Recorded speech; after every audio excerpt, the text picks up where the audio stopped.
coming to you live from a parking lot in Coral Springs, Florida. This is Gotta Get Up, a podcast for New York Liberty fans. Thanks for being here. Erica L. Ayala alongside Brian Florenton. And listen, I still got a lot of thoughts about this New York Liberty squad, and they're putting together some wins. So let's talk about what this means and what we should expect from the New York Liberty on this side of the trade deadline. Yeah, that thing that happened that New York did not participate in. We'll talk about that and more on today's episode. Gotta get up. Gotta get up. Gotta get up. Gotta get up. Oh yeah. New York. Oh yeah. New York. Hey, women's basketball fans, welcome to Gotta Get Up, a podcast for New York Liberty fans brought to you by Black Rosie Media. I'm Erica L. Ayala. And I'm Brian Florenton. And we're your New York Liberty experts and co-hosts. We've covered the 2024 championship run and followed your favorite players all the way to the Paris Olympics. Every episode, we bring you game recaps, the latest news and transactions, and exclusive interviews with Liberty players and coaches from the past, present, and future that you won't hear anywhere else. We're building a community for fans who love this game as much as we do. So whether you're part of the Barclays faithful or tuning in from afar, we bring you closer to your New York Liberty. All right. Welcome to another episode of Gotta Get Up, a podcast for New York Liberty fans. And again, apologies. I am working the Amerigol Latam Cup. I've done this for maybe 4 or 5 years. It's an amateur hockey tournament, Brian, here in Florida, hosted at the Florida Panthers practice facility. So I got caught up in a little traffic. But we're here, and we have a lot to talk about, Brian. First of all, coming off of a win, let's talk about that. A win back home, I want to say very specifically, and a lot of the sentiment after defeating the Seattle Storm, there are a few things. What I picked up was Stewie and Sab both talking about just being home and how grinding the road trip was. I think also whether it's Phoenix or Seattle, hearing the players talk a little bit more about what sounds to me like they're just going out there and doing what they know how to do. So that's a good thing. And then, Sabrina had some interesting comments, both to Chris DeMarco and then also post-game about Chris DeMarco that we want to get into, Brian. But, let's just start with how are you feeling after the Seattle Storm game? How much of that has to do with the opponent? How much of that has to do with the New York Liberty? I would say good. I'd say the feeling is good because I think for the Liberty, the problem they've had is that they've been eye to eye with just about every team imaginable. And my thought process is always, if you're eye to eye with every team you play, that means you yourself are thoroughly mediocre and you need wins where you win comfortably. Like if every game you have to sweat out, it's danger for you. So the fact that they were able to withstand some Seattle runs and then they were able to win by double digits for the first time in exactly 1 month and their first wire-to-wire win since May 29th, the fact that they were able to do that, I think, is impressive. And it shows that, hey, they're actually holding on to leads and expanding on it, at least for one night, and not the situation where they let leads bleed out. They trick leads off. They do foolishness and nonsense, and they let teams back in. So the fact that they were able to withstand that big run and then go on a big run themselves while letting the home court really guide them to that next step, I thought was very impressive. And I think for them, possibly a sign that things could be heading in a better direction. Yeah, I think all of that is fair and noticeable. I still think these are games against teams that, on paper, this New York Liberty squad, and I'm talking about who's healthy and in the lineup or available. I want to see this team play better. I just really do. And I thought it was also interesting because I think I've pretty much made my opinions clear about Chris DeMarco or just hiring a first-time head coach, period, for this roster.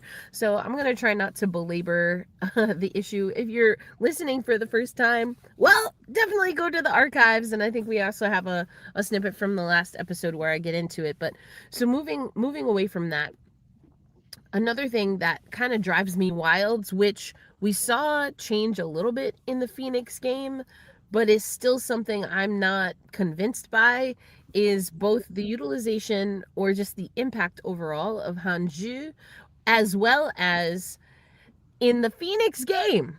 I loved hearing that Han and Jonquel Jones were focused on playing in the paint more, and I'm still wondering why that's not a thing. You know, like, you have some of the tallest players in the WNBA right now. I don't think you should wait until teams expose, quote unquote, your smaller lineups to utilize what you have as an asset in your height. Yeah, I think this is where the sort of like it's the fascinating what is good process and what is good basketball in 2026 and beyond looks like, because I think if you ask them, it's, oh, hey, we have a lot of room, we have a lot more space to work with. You see our offense working. So if I have players who can space out, it opens up those driving lanes. And then when we do post up a JJ, it's okay. No one can come collapse in and shrink the defense on us. We have a lot more room to work with. So it's one of those things where, do you start inside out versus as compared to how they've going with starting outside in, and then the outside sort of like builds everything up? It's one of those sort of push and pull things. It's because I think both answers are right, in the sense that you want as many paint points as possible, because once you establish that, defenses collapse in. And I rather, as far as the difficulty scale, getting something at the paint, I think is a lot easier and less stressful for a player than as compared to sort of like having to space up from 29, 30 feet and sort of like have to really be on target from deeper. So it's one of those things where, oh, okay, would you want to like really post up a lot early and then just sort of like try to build everything out so have more space to work with? Or is the space you create on the perimeter, does that lead to the result you want of getting those easier paint attempts? It's one of those things. I think it's really, I think it's one of the things you can sort of go either way with, I think. I don't see it as an either way thing, especially because I agree with you that getting paint touches, you know, those are just high percentage chances, right? Those should be right better. Although a conversation could be had about how many layups the New York Liberty miss. But I think so I agree with you. In theory, and usually, statistically speaking, I test, I should say more eye test. I don't know about the stats. I haven't looked them up. But again, the further away you get from the rim, we know, statistically speaking, that's the lower percentage shot, as in, you know, you're going to have to work a little harder to make those shots, right? And so I think that part I agree. You know, you want to establish the perimeter shot. And Sabrina talked about this even recently, right? How many, or shooters talk about, you know, do you need to see if you go in just to know you got it? So I hear that part of what you're saying.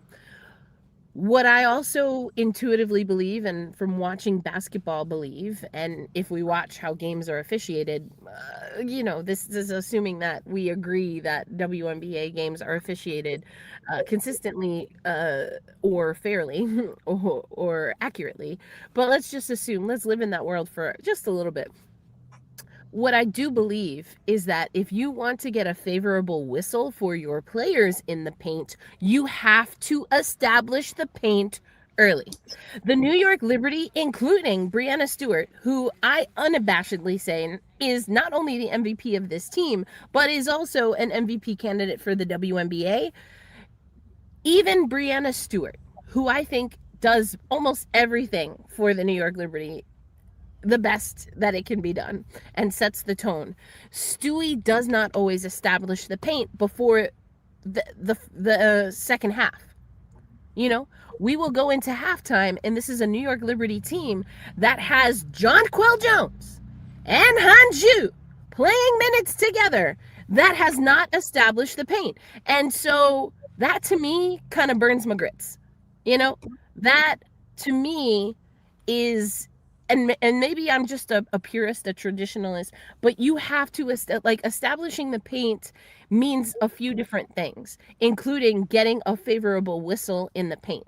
And if the officials don't know that you're going to go there, and some of it is anticipation, like we just got to be real about officiating. Some of what they're seeing and some of how they call the game is because they're anticipating what has happened earlier in the game. Yeah, you have to then establish in that way. I'm sorry, that's all I had to say. Yeah. I think especially once you work your way on the inside, defenses back off because you can't be as handsy because the whistle's going to be a lot quicker. So I think that's where the group sometimes runs into trouble, and sometimes they don't. I guess you can. I guess for the group, they can sometimes trade in what could be an open wing three for like an extra drive to the basket and try to find something there. So I think as the offense is sort of finding its rhythm, that could be a point where it's like, okay, let's punch the paint a little bit more. Let's try to get more inside. We build the boat from the paint, and then we can expand out. It's a little bit easier to expand. So I think I'd love to see how this continues to evolve, especially as the competition level picks up. Yeah, I think that's fair. I mean, I see in the chat people wanting this team to be better at turnovers. That's huge. Excuse me. I do think I have not been a fan of Chris DeMarco's decision making, rotations. I mean, that goes on and on and on. I do think that the coaches utilizing timeouts has been a little bit better. That's an extremely specific thing, and it has been something I feel has improved in the last handful of games. I mean, we would have recorded the last time, right, Brian, before the absolute botched call in Las Vegas. Oh, yeah. That was insane. Embarrassing. That was insane. It was just, I mean, that's where we cannot, that's terrible officiating. A'ja Wilson told everyone that A'ja Wilson knocked that ball out of bounds. And the fact that not a liar. The fact that the original whistle was correct and then it got overturned for what reason I know not was insane. Now, was that the reason that the New York Liberty lost that game? Excuse me. Momentum sure got blown out of the sky. And that was one of those games where I'm like, why is this team having to scrape and claw as much as they do? Where is the paint presence? If there is a game when you need to play and have a paint presence, it's against A'ja Wilson. Because, okay, here's the thing. Here's also why it burns my guts, Brian. Look at this league. How many teams have players with the size and mobility of Han, Jonquel Jones, Breanna Stewart, and that's just their healthy players. Where else they do that at? I don't know a dang place. So what do you mean you have we talked about it on the last episode, right? Someone who has won MVP, all MVPs that you can win, finals, Commissioner Cup final, All-Star, like league MVP. How do you have multiple MVP caliber players in your front court and your game plan is to not pound it in the paint? Because a part of the reason also you try to establish the perimeter is so you get players like A'ja Wilson out of the paint, right? Mm-hmm. But Jonquel Jones and Han, from size alone, pick and roll, passing to each other, you should be able to make A'ja work. Sometimes I honestly think that's what it is, Brian. We don't want to work on the block, and the block requires work. Yeah, I think the problem that I felt they had was that JJ had I'd say uncharacteristically bad outing. It just felt like she just wasn't there. Like the foul trouble happened, and then the first half they were able to make things hard on A'ja, and then after half it's okay, now she's dialed in, she's getting every shot she wants. You throw anybody at her, it's not doing anything. Han isn't quick enough to keep up. JJ's in foul trouble, so she's trying to avoid dealing with the referees, and then Ace is just getting to where she needs to do, doing everything she needs to do. So it was one of those situations I thought where the fact that JJ didn't have one of those good outings, and when she's sort of down, we saw it in the loudest fashion last year in Game 3 against Phoenix, when she's not dialed into a game and it's not going well. things can sort of cascade and really sort of pick up speed as far as going the opposite direction for the Liberty. So the fact that she had such a rough outing and it felt loud, the struggle she had in that game, I think really was frustrating. And then she was able to, I think, on a great side, corrected on Saturday against Phoenix when she was able to get inside. She's really able to use her size to really make an impact in the game. So I think when she's not playing well and when officiating is sort of like bothering her and getting her in trouble, that's where I think the group's ceiling just sinks. It sort of like shrinks dramatically and it makes the job a lot harder. But I will say on the other front, the fact that Brianna Stewart and Sabrina are dialed in the ways that they have, I think allows for more room for the group, because I think if Stewie and Sabrina have off games, they lose that by 20 instead of like rallying back and being able to sort of like get back in it and really being able to go eye to eye with Vegas in a really impressive way, I thought. And I think for the rematch this Sunday, well, Sunday's going to be fascinating because Vegas is on a daytime back-to-back, daytime Saturday in Minnesota, and then coming for an earlier tip on Sunday in New York. So that's good. I honestly don't know what I can take from that game, honestly, because who knows what the rotations are going to look like for Vegas. Like, God knows what will happen. Like, Becky is a San Antonio Spurs disciple, and the Spurs would, when they got a bad schedule, they'd love to sit people on national TV. It'd be like, what are you going to do about it? So I don't think she would, but if it happens, I'd be like, okay, that makes sense. But it's going to be hard to ascertain from Sunday. Sucks but for America's #1 network. Number one is on. Boy, I have some. I would make a comment about them being a punishment, but I'm gonna save that for off the cameras, so that way I'll save that. But for now, #1, you're hoping for a #1 level game. Hey, we'll see. I mean, the Chicago games on CBS have been fantastic. That was a banger. Oh. Woo-wee! I watched the clip of Ice and the announcer like turning up after sitting. I'm like, boy, that's what I love to see. Also, though, the way Chelsea Gray almost gave everyone a heart attack, that was wild. I was like, come on now, it ain't over till it's over. And Sid was the only player on the court was like, no, we have to defend, please. Don't celebrate, not now. I know. It was like, I gotta stand here. And if not for that, that might have been the game winner. If not for that. That's why you need veterans.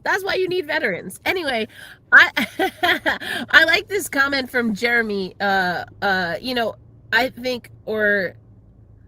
Jeremiah. I read that too fast. Jeremiah Dom 5672. DeMarco has been part of the greatest team when it comes to shooting behind the arc. That's what he knows. It's not an excuse because he should learn to adjust, but the players also need to be in the paint.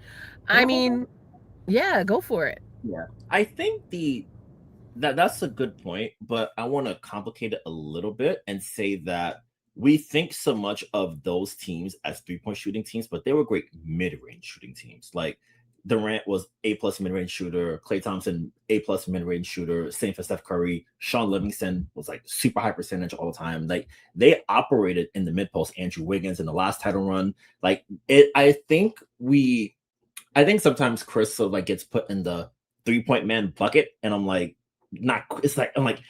kind of, but not all the way there for him in a sense where it's like you get good shots where you get good shots.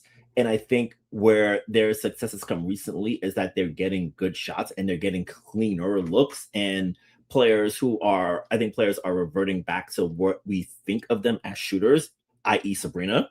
Like I looked it up a few days ago. Before the Dallas game, her 3-point percentage on the season was 29.9%. And now, if you look at her overall numbers, it's like 36, 37%. And that's because she's been on like a heater for the past couple of weeks. And it's a sign that her shot is fully back to where it hasn't been, frankly, since 2023. It's been a while since she's had really plus shooting. And it's been, it's sort of like been under the surface to a certain degree, where it's, oh, wow, yeah, Sabrina, A+ shooter, clutch time queen, those kind of things. But like you look at the percentages, it's like, wait a minute, my eye says this, but the box says that. How can it be? And it's it's the second eternal question we've had to wrestle with Sabrina for the past couple of years, as far as like, do you want her ball more, that kind of thing. The eternal jingle jangle question we ask her all the time. And if her 3-point shot is back, it's okay. Now this thing looks completely different. And on a similar, but I think even greater skills, Brandon Stewart, like for her 3-point shot had been down for years, and it's every environment, Unrivaled, WNBA, Olympics, everywhere the shot just wasn't there. And now that she and I think the coaching staff led by Andrew Wade have really been honing in on getting it back to where it needs to be, it's okay. Now you can't you can't collapse in. Now you can't play off of her. Now you have to think and make more decisions. You have to you can't give up. You can't take away everything. So something's going to be open. And then if you close out too hard, finish her at the rim, A+. She gets you where you need to go. She's a great mover off the ball. She does everything super well. So I think now that things are looking a little bit neater as far as the percentages go, it complicates things for opponents. And that's where the talent, especially with the top line talent for this in particular, that is allowing things to look a little bit nicer and more, looks like it's more purposeful as compared to where it was choppy and looked like, what are you doing kind of thing. Yeah, I think that's interesting. I like that we are seeing improvements. I'm not sure that I believe yet that these are committed to muscle memory. And I saw people before we got started again, started a little late because I'm still in a parking lot. But I think for me, I still have concerns about the durability of this team. Obviously, we're talking about injuries there, or in part. I'm still concerned about, again, we're talking about teams like Phoenix and Seattle, where we're still not seeing this team dominate. I think they did a better job, the most consistent we've seen, or actually, it was our good friend Jeff Magliochetti, friend of the podcast, right, who mentioned that this is the first time since the end of May. Yes. First time. What? That's the beginning of, that's the first month of the season. This is last night's game against Seattle was the first since May that the New York Liberty led from wire to wire. That means from beginning to end, and never relented a lead. Now it's not for lack of trying by Seattle. They got that thing down from double digits to single a few times late. But that's what I'm talking about. So is it real or not real? And I know that was our thumbnail title a few episodes ago, but is this the real New York Liberty showing up? I don't know, Brian. I don't know. Yeah, I think it's hard because sometimes we've seen the group scale up for opponents. Like they gave Minnesota a great fight. They in Las Vegas played another classic last week.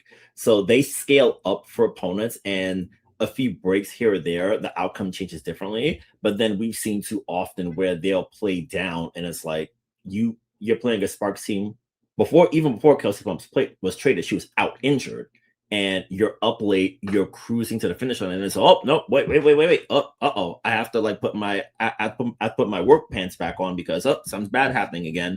They had that happen. It almost happened in Phoenix on Saturday. You're up, and it's no, turnover, silly foul, trouble, and now it's oh boy, what now? What?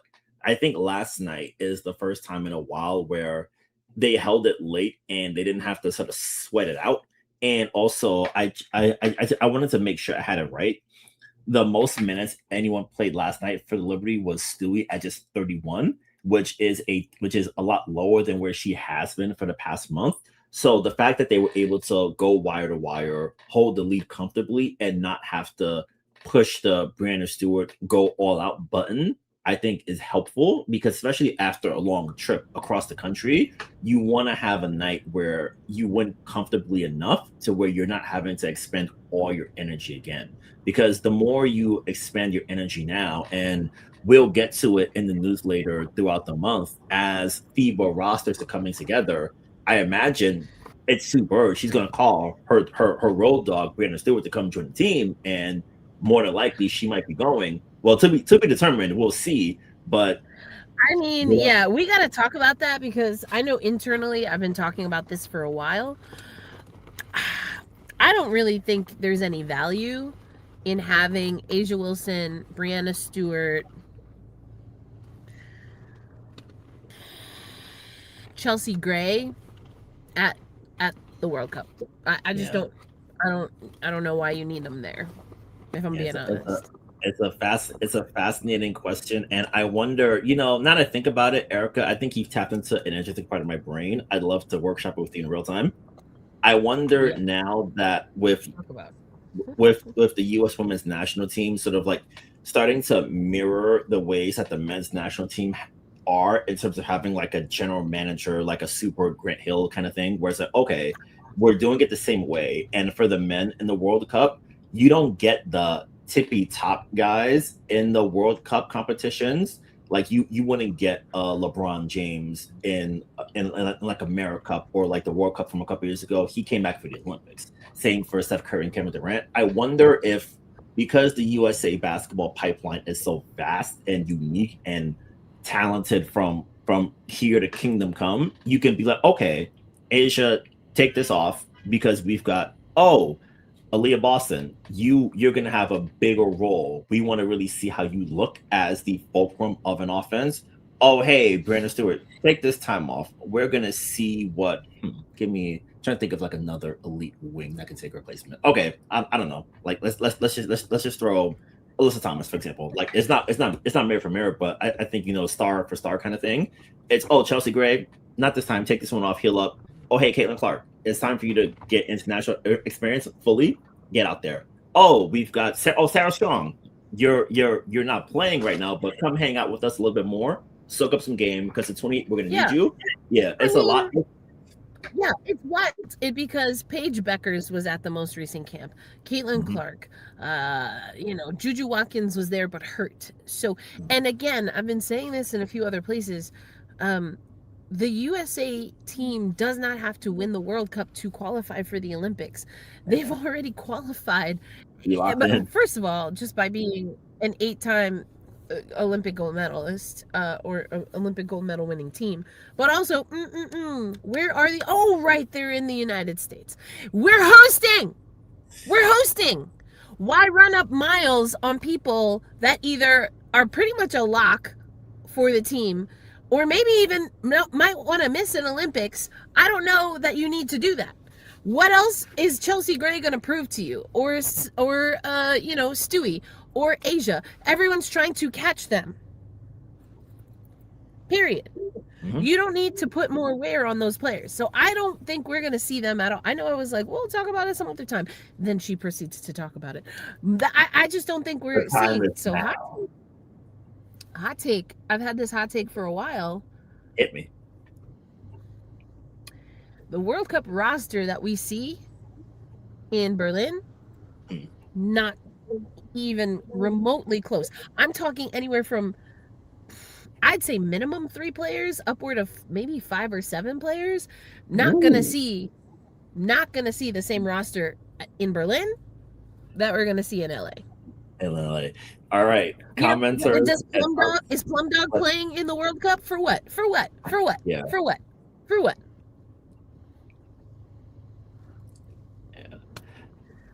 Let's step it now. It is August 4th, 2026. We are stepping this bad boy down now, and then in 2028, when Black Rosie Media is on the scene in Los Angeles, we are gonna take a look to see what are the rosters, because we got to cover. I can tell you right now, I will say it this way because I will leave room to change my mind. I said before the season started, I think Caitlin Clark will make the World Cup roster, but not the Olympic roster. That's what I said before this season. I'm not saying I've changed my mind. I'm also saying that I do think Clark's game has started to level. It's a little less erratic. I think some of that was what I can only assume is somewhat of reconditioning. They were maybe managing Indiana. It seems like Indiana's been managing Aaliyah Boston and Caitlin Clark up through All-Star, and I think we're going to see more of their quote-unquote true minutes or true fitness on this side, so that's why I want to leave room. But in my mind, I was like, I could see her making the World Cup roster because I think she needs to get more repetitions because she was the MVP in the World Cup qualifiers. I do think we'll see Caitlin Clark at the World Cup, and I do think Caitlin Clark is a player that needs to be on that World Cup team. And it's really in the backcourt. It's really tight in the backcourt, and even without maybe a Plum or a Chelsea Gray, I still think it's super tight. You have, again, Paige Beckers was in that camp. Juju Watkins. Excuse me. Where is Olivia Miles? Is Olivia Miles not going to make where was Olivia Miles born? I just want to make sure. Am I I think Olivia Miles qualifies, right, for the USA national team. I don't know if she qualifies for others, but I'm pretty confident, Brian, that she does qualify for the US basketball team. New Jersey's very own. New Jersey is coming for all the trophies. Jersey is back. There you go. I mean, Jeremy picked up what I was throwing down. Yeah. Who I was like, I think Ka should have won MVP.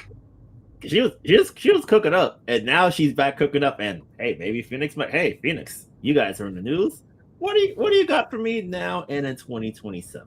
We'll see. Yeah, we will see. So hot take, we'll see what happens. But I agree with Z Diddy here. Satu and Leo maybe. Satu seems like a long shot, and I don't know if you risk it. This is the thing. How much is the gravitational pull? Because not only is it a World Cup qualifier or an Olympic qualifier and a World Cup, but it's in Berlin. Yep. And this is a Germany team that looked hella good until the other Sabally, unfortunately, went into concussion protocol.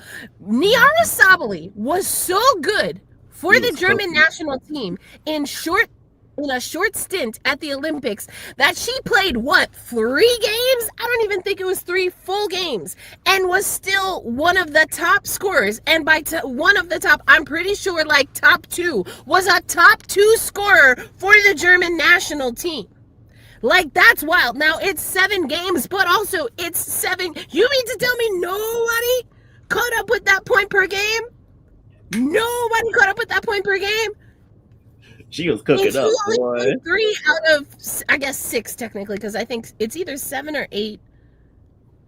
Because now we added to the field. The point is, there were more games. Like, that's wild to me. That's one of those stats where I'm like, if I wasn't there, I'd be like, you are lying. You are lying. Was one of the average point per game top scorers in less than 3 full games.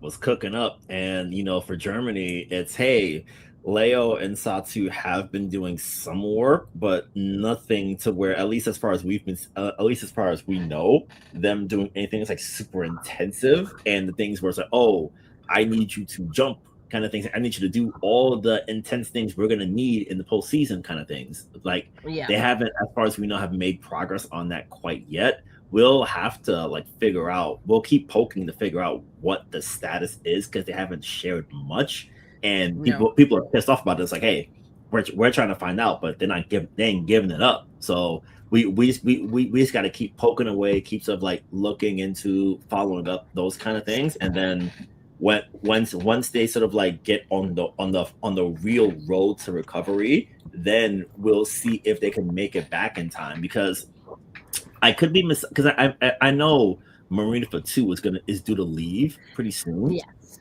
I want to say. Also why, anyway, sorry, Brian. Go ahead, and then I'll get to a point about Fatouks. Yeah, so Fatou is due to be leaving pretty soon.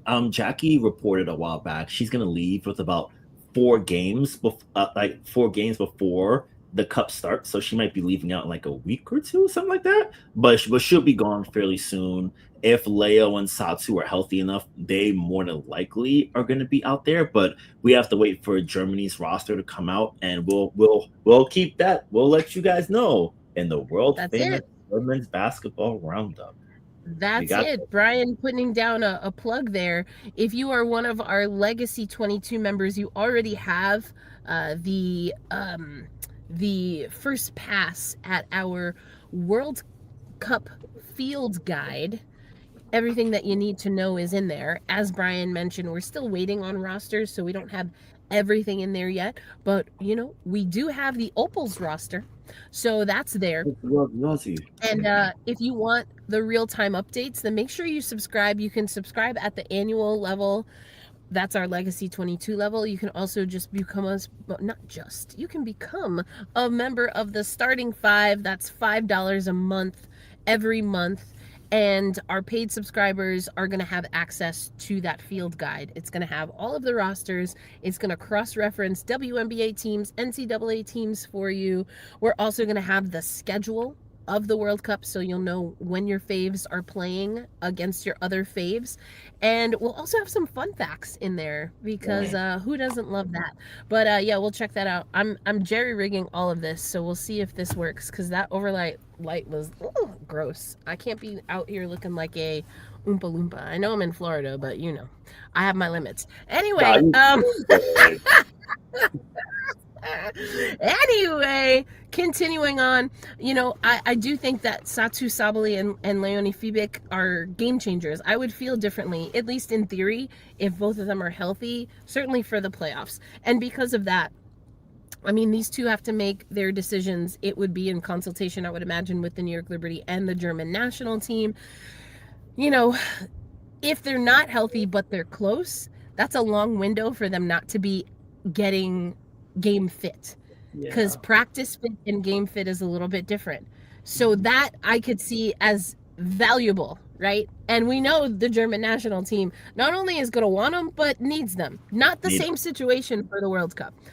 And I don't think, it's the worst thing in the world to get them closer to game fit in that window. Here's the thing, and I think I probably feel this way more about Satu than Leo, but honestly, it's a really a roll of the dice. What if you retweak something, or you go out there and you realize, oh, nope, don't have it, And then another way of thinking of it is, if you're almost ready but not game fit, do you want to be playing not game fit for your national team in a World Cup? I don't know. So I don't really. I have so many thoughts. Yeah, like I feel like it's why players who make their returns in the playoffs are so stressed out, because you're jumping back into the highest of high stakes basketball, and it's I gotta let me catch my breath, let me get this first one. No, you gotta be 1,000% ready to ride immediately, and it's so hard to do. And the fact that you'd be in the World Cup, and then the extra pressure of doing it in front of home. Like, now to think about it, I remember a couple years back, I was talking to Leo, and I was asking him, like, hey, the World Cup is going to be in Germany in a couple years. How do you feel about it? And she was saying, it feels really big, because women's basketball in Germany hadn't really broken through at that level yet. Mm-hmm. The basketball teams have really made progress in recent years, and Leo has been at the vanguard of that in a lot of ways. Same for Niara and Satu. And that when they're out there, they're going to want to play their hearts out, because that's just how they play in general. And the extra home and doing it in front of home takes on even more importance, especially when you're building out a basketball sort of like you're making basketball hot in that way. You're making it really something that everyone is going to lock into and access in the country. That's a lot of extra pressure and a lot more incentive to sort of push yourself as hard as you can. And I think for those two, and presumably Niara as well, if she's at full strength, you're gonna want, like, if you're close, you're gonna want to be out there, because you may never get this opportunity to have the cup in your country. Because if you go on a big run and you really succeed and shine, you've permanently made women's basketball a part of the fabric in the It's sport huge. dynamic. No, no, It's no, no. It's huge. It's huge. And also, I love that you brought it back to what Leonie Fiebig was saying, because I'm thinking of what Leonie Fiebig and Satu and Niara were saying in the lead up to their first, and by they, I mean German national team, and also the individual players, but the German national team's first Olympic appearance, and they were basically playing together on the fly. Like, that team did not have a lot of runway, and that's another wrinkle. And I see what you're saying, Kamal, here, but I'm of the opinion, like, I'm not going to tell a player that has an opportunity to play for their national team that they should prioritize the WNBA or any league for that matter. That sounds a little too Gary Bettman for my liking, and I just can't do it. But that's a hockey thing. If you know, you know. But I understand the complications and where women's sports has always been, and women's basketball, I think, has been slowly changing, although I still don't have an answer, and I have asked what's going on with prioritization. And I'm working my way through the CBA, and I have not gotten to that part of it yet, because I'm not even sure if that part of it even exists. Anyway, that was an aside, but it was an important side quest that I am still on, is to figure out what's going on with prioritization, because a few years ago that was a big thing. And if that's still true, then I don't think you can bank on WNBA stars who play for national teams outside of the United States. I don't think you can bank on them playing for their national team. If things have changed, or if they're murky, if prioritization is no longer a priority, interesting, then maybe that changes. But it's all, I don't know. And it's wild, because this can have a massive impact on the New York Liberty. Leonie Fiebig, Niara Sabally, Fatouks, Astier, Johannes, Han. I mean, Stewie, Sabrina, Melly, Carrera, Allen. Oh, I forgot Ozzy. Yes, boy. I'm mad. I just made myself mad. I was like, we're not going to talk about it, and then we talked about it. Let's actually talk about some things here. The big question that I have, Brian, because I'm with Charisse. I saw your comment from earlier, Charisse. I'm going to get to it in a minute. I'm not going to stay stuck on things, but I already told y'all I got concerns if the team even makes the playoffs. Now, the good news is that I've been trying to talk myself, away from that dark place. And looking at the standings, Brian, it's what, a game and a half swing to get home court advantage in the playoffs. So going from on the brink to hosting, that would be a little wild. Again, I'm not convinced the game that we saw against Seattle is the real New York Liberty yet, but talk me through it. Take me through that. Take me through that, Brian. Do we think this is a team that can make that 1.5 game swing and then hold it to be a top 4 team and host in the postseason? That's such a fascinating question. I think the answer is yes. And I'll put 2 caveats as to why I think it's possible. Because I think the 2 teams, like, if I'm a team that's in the playoffs, I would circle 2 matchups that I'd salivate for. 2 teams I'd want to play in the postseason. You want to guess the 2? Well, I know one, and we talked about it in the Slack channel. There's one you know. Actually, I think you mentioned both in the Slack channel, but I'm gonna go out on a limb and say one of them is Atlanta. Correct. All right, let's start there. Tell us about Atlanta. For those who aren't in our Slack channel, also subscribe to the newsletter, including at the free level, and you'll get access to the Slack channel. But Brian, let's start with Atlanta, because you gave a little bit away in Slack, but tell the good people on the podcast. Yeah. So I've been mystified by the Dream for about 4 years now. Like, the talent is there. The perimeter talent with Ryan and Alicia is so good. But then I look at the results, I'm like, wait, why does it not match my perception of what you should be as a team?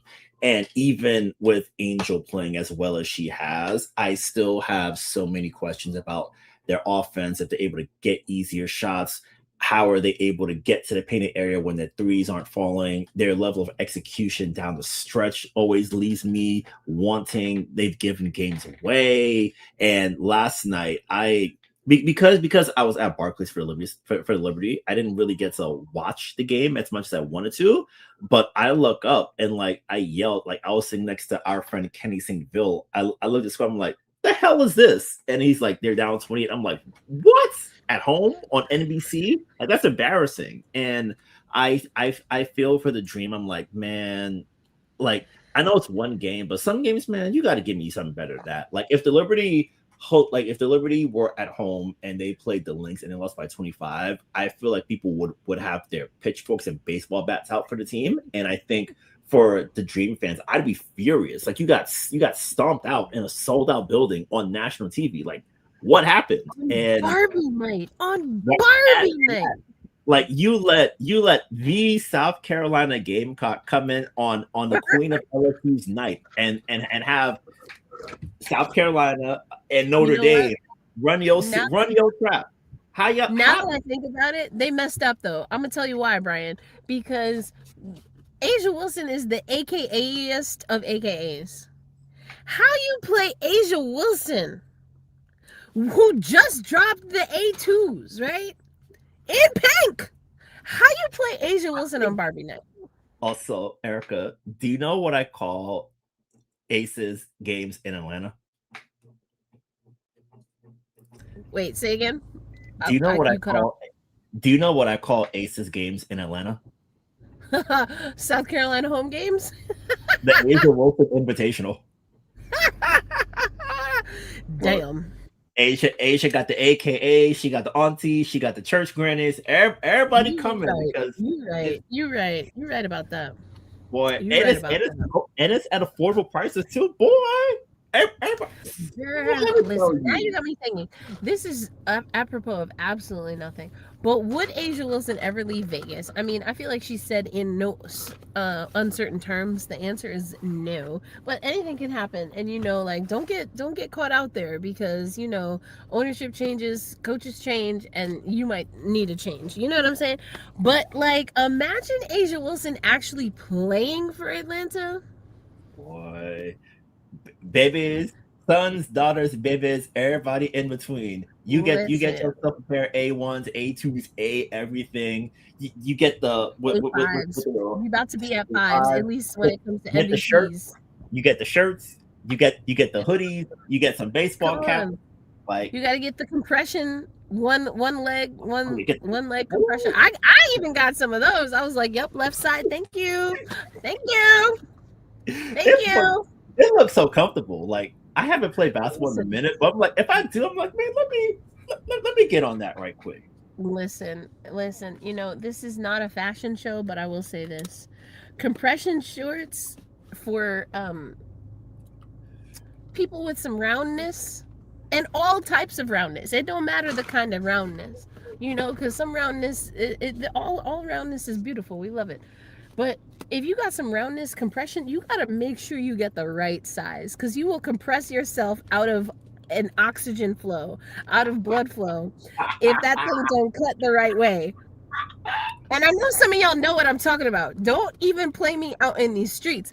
You got to make sure anything that has compression, don't compress too much. And then you mess around and have some other problems because of the way your roundness and your shape and your curves hit at the compression points.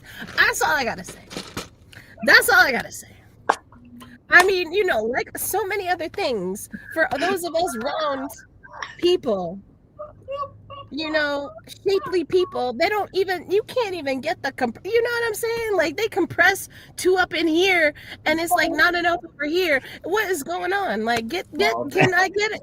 How do you get custom compression? That's what we need. Somebody gotta have a business. Let's partner up because Black Rosie Media, we here for the people. Okay.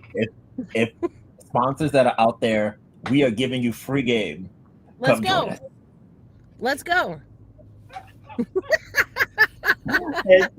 And to fully transition off that, the second team that I'm like, hey, who do I have questions about? You want to make a guess? I think Z Diddy already made the guess. Is this correct, Brian? No, actually. Who I'm like, I don't want to see you. Not Vegas, guys. A little bit lower than Vegas in the standings, but not the Aces. Okay. What's T? The Dallas Wings. Oh, really? If I'm a playoff team, I want Dallas. Dallas can't defend the same. Really? Like, Okay. It took until Friday was what day? July 31st. Now and then it took until yes, Amir. Well, yeah. It took until July 31st for top 10 Jess Shep to get her first block of the season, and she plays a lot of minutes, and teams drive to the rim all the time against y'all, and it's, hey, how is it not happening? And then Dallas, they allow teams to shoot so well in the painted area, and we know from years of playoff basketball experience, if you get in the paint, if you get downhill, those buckets are a lot easier, relatively speaking, to come by than having to live from deep. Like, to sort of tie back up top earlier, hey, you want to get in the paint as much as you can, and because 3-point jumpers come and go, but paint touches live forever. And if you're able to get in the paint, you're able to really use your strength against players like Ali Rue, Jess Shep. Awaka is really solid, but still young player making her first real playoff run in that regard. It's a lot of pressure, and we'll see if Dallas can hold on to their lead. Dallas down the stretch of games can be questionable. We talked about the Dream being questionable. Dallas literally handed a game to Atlanta based off like out of nowhere. And I'm like, oh, okay. You guys are a little bit shaky in the clutch. The Liberty took it to them, and they were up 12. No Page granted, but still up 12 at home against a Liberty team that's reeling, and it was in a really tough rut, in a tough rut. And then, oh hey, the Liberty came all the way back, and then in overtime, Sabrina exploited the pick and roll, made Jess Shep a target over and over and over and over and over. And playoff basketball is, I think, especially now, the WNBA is catching up to where the men are, to where it's a team in the regular season, but in the postseason, you lock in on the weakest link, and then you just sort of like hammer that over and over and over and over and over. And I think for Dallas defense in particular, their sort of weak link is the center, Jess Shep, and it's, if your center can't protect the paint, it's okay. I'm getting downhill. I'm getting in the cup. Oh, hey, I can post you up. You're in foul trouble. Oh, hey, Lee is in the game. All right, cool. I can make that shake too. And especially for Paige and AC, this is like, they have big game experience, but WNBA playoff experience is different than NCAA experience, especially in the deep. Like they've made deep Final Four runs, but I think the WNBA playoffs are a step higher than that. And first time out is going to be very difficult and challenging. And if you get Dallas to start on the road, that's another advantage in your favor if you can swing it. So if I'm a team, I'm like, oh, hey, let me draw Dallas. I got questions about them, and I think I can really exploit them if I play my cards right. Yeah, and see, that's the part that I have trouble with. The if I play my cards right thing. Because, man, I don't even know if, well, we're not playing with a full deck. That's for sure. But the strategy, like, we if we playing spades, man, the partnership ain't doing what it need to do. we we can't just hit, reneging on things, not getting the books right. You know what I'm saying? Like, that's how I feel right now. If the coaching staff of the New York Liberty, well, actually, you know what? I'm gonna take a book out of Sabrina's. That's not how you say that. I'm gonna take a page out of Sabrina's book. That's how from the book of Sabrina. From the book of Sabrina. There you go, Aloysius. I'm gonna take a page out of Sabrina's book, because now Sabrina, and we're gonna get to the comments, because I know that Swung Over asked about this. A few comments that Sabrina made that I think are interesting. But what Sabrina did say post game, Brian, you were there, is that, and it was a follow up by our good friend of the pod, Jackie Powell, if I'm not mistaken. what needs to improve was the question from the coaching staff to get ready for the playoffs. And Sabrina had an answer, and we don't have the clip for you today, but we'll get it, especially for our Slack people, we'll get it in case you haven't heard it. But what she did say is something to the effect of, what people don't realize is that the coaching staff and the players, the roster, were the same.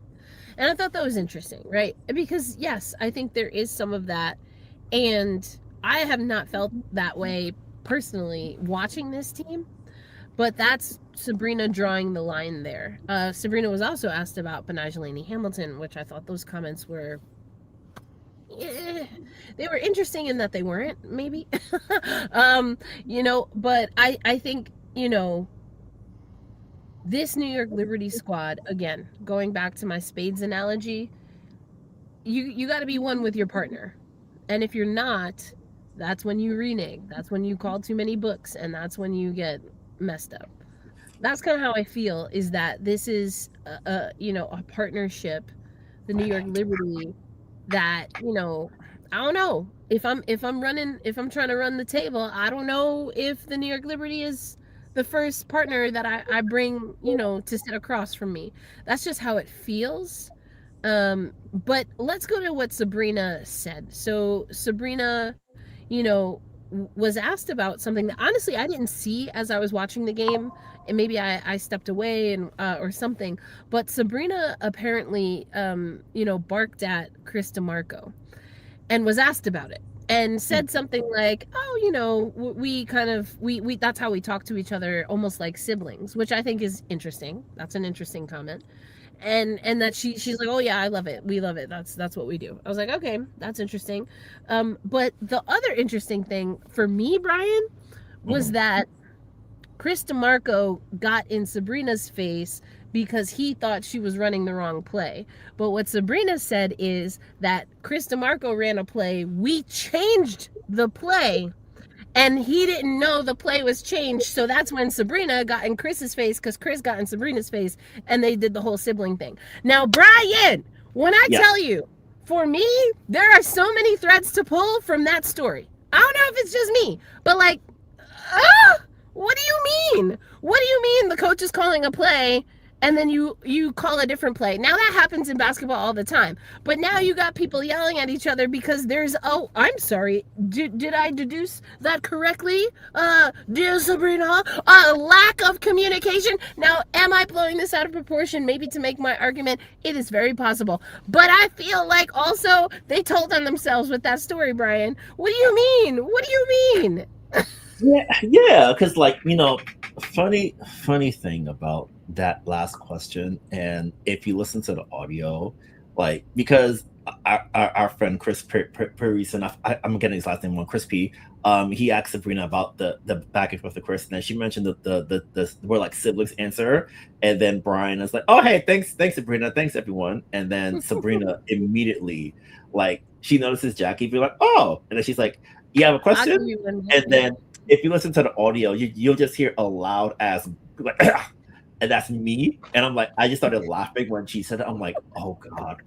I told someone, I'm like, if you play back, you're gonna hear my dumb behind making noise. I'm like, oh god. So it's always me in these moments. But the answer itself, I thought was pretty interesting. That when she expanded a little bit more, and something I thought was interesting too is that she mentioned that the way they're designing things sort of blows their mind a little bit, in the sense of, oh, I didn't see it that way. The way you're putting it together is, I didn't think to put it that way. And it's a little bit similar. I'll use a brief men's experience briefly here before I go back to the point here. It's something that I noticed a lot with Brooklyn Nets head coach Jordi Fernandez, where guys swear by him. I was like, oh, the way he's teaching me these things I never knew, and I didn't know that it was like that, in that way, and it's really helping me out a lot. And to sort of bring it back to Chris, I wonder if that's a part of the growing on the job part, where it's, oh, okay, now that I'm theoretically a little bit more comfortable in the job, I can really sort of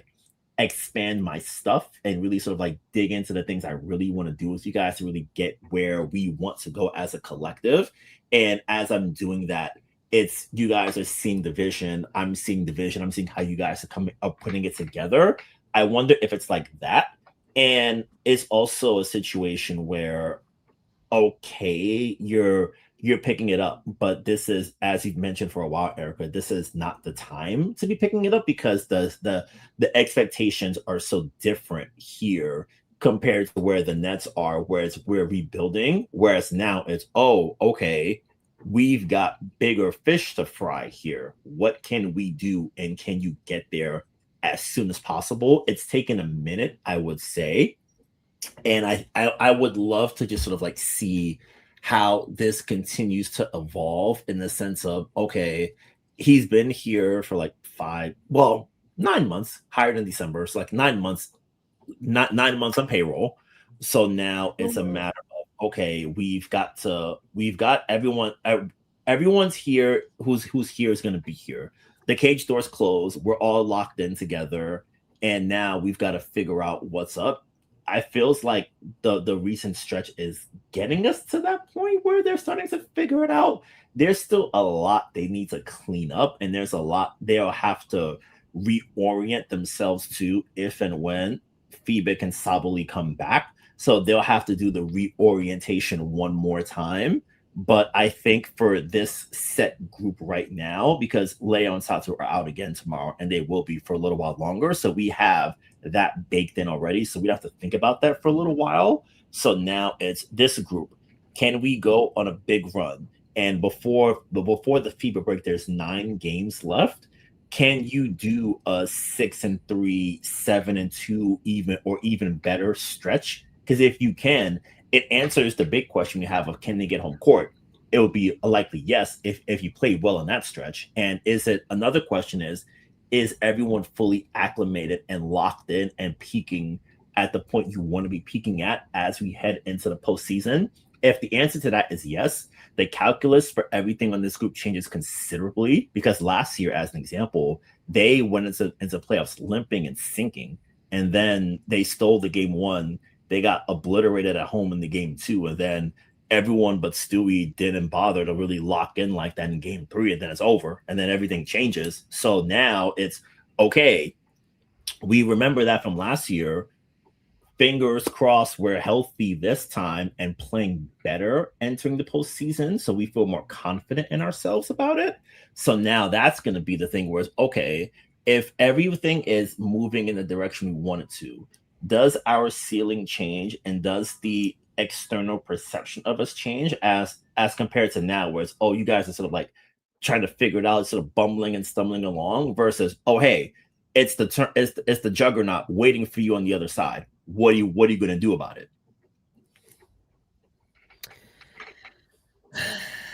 I hear all of that.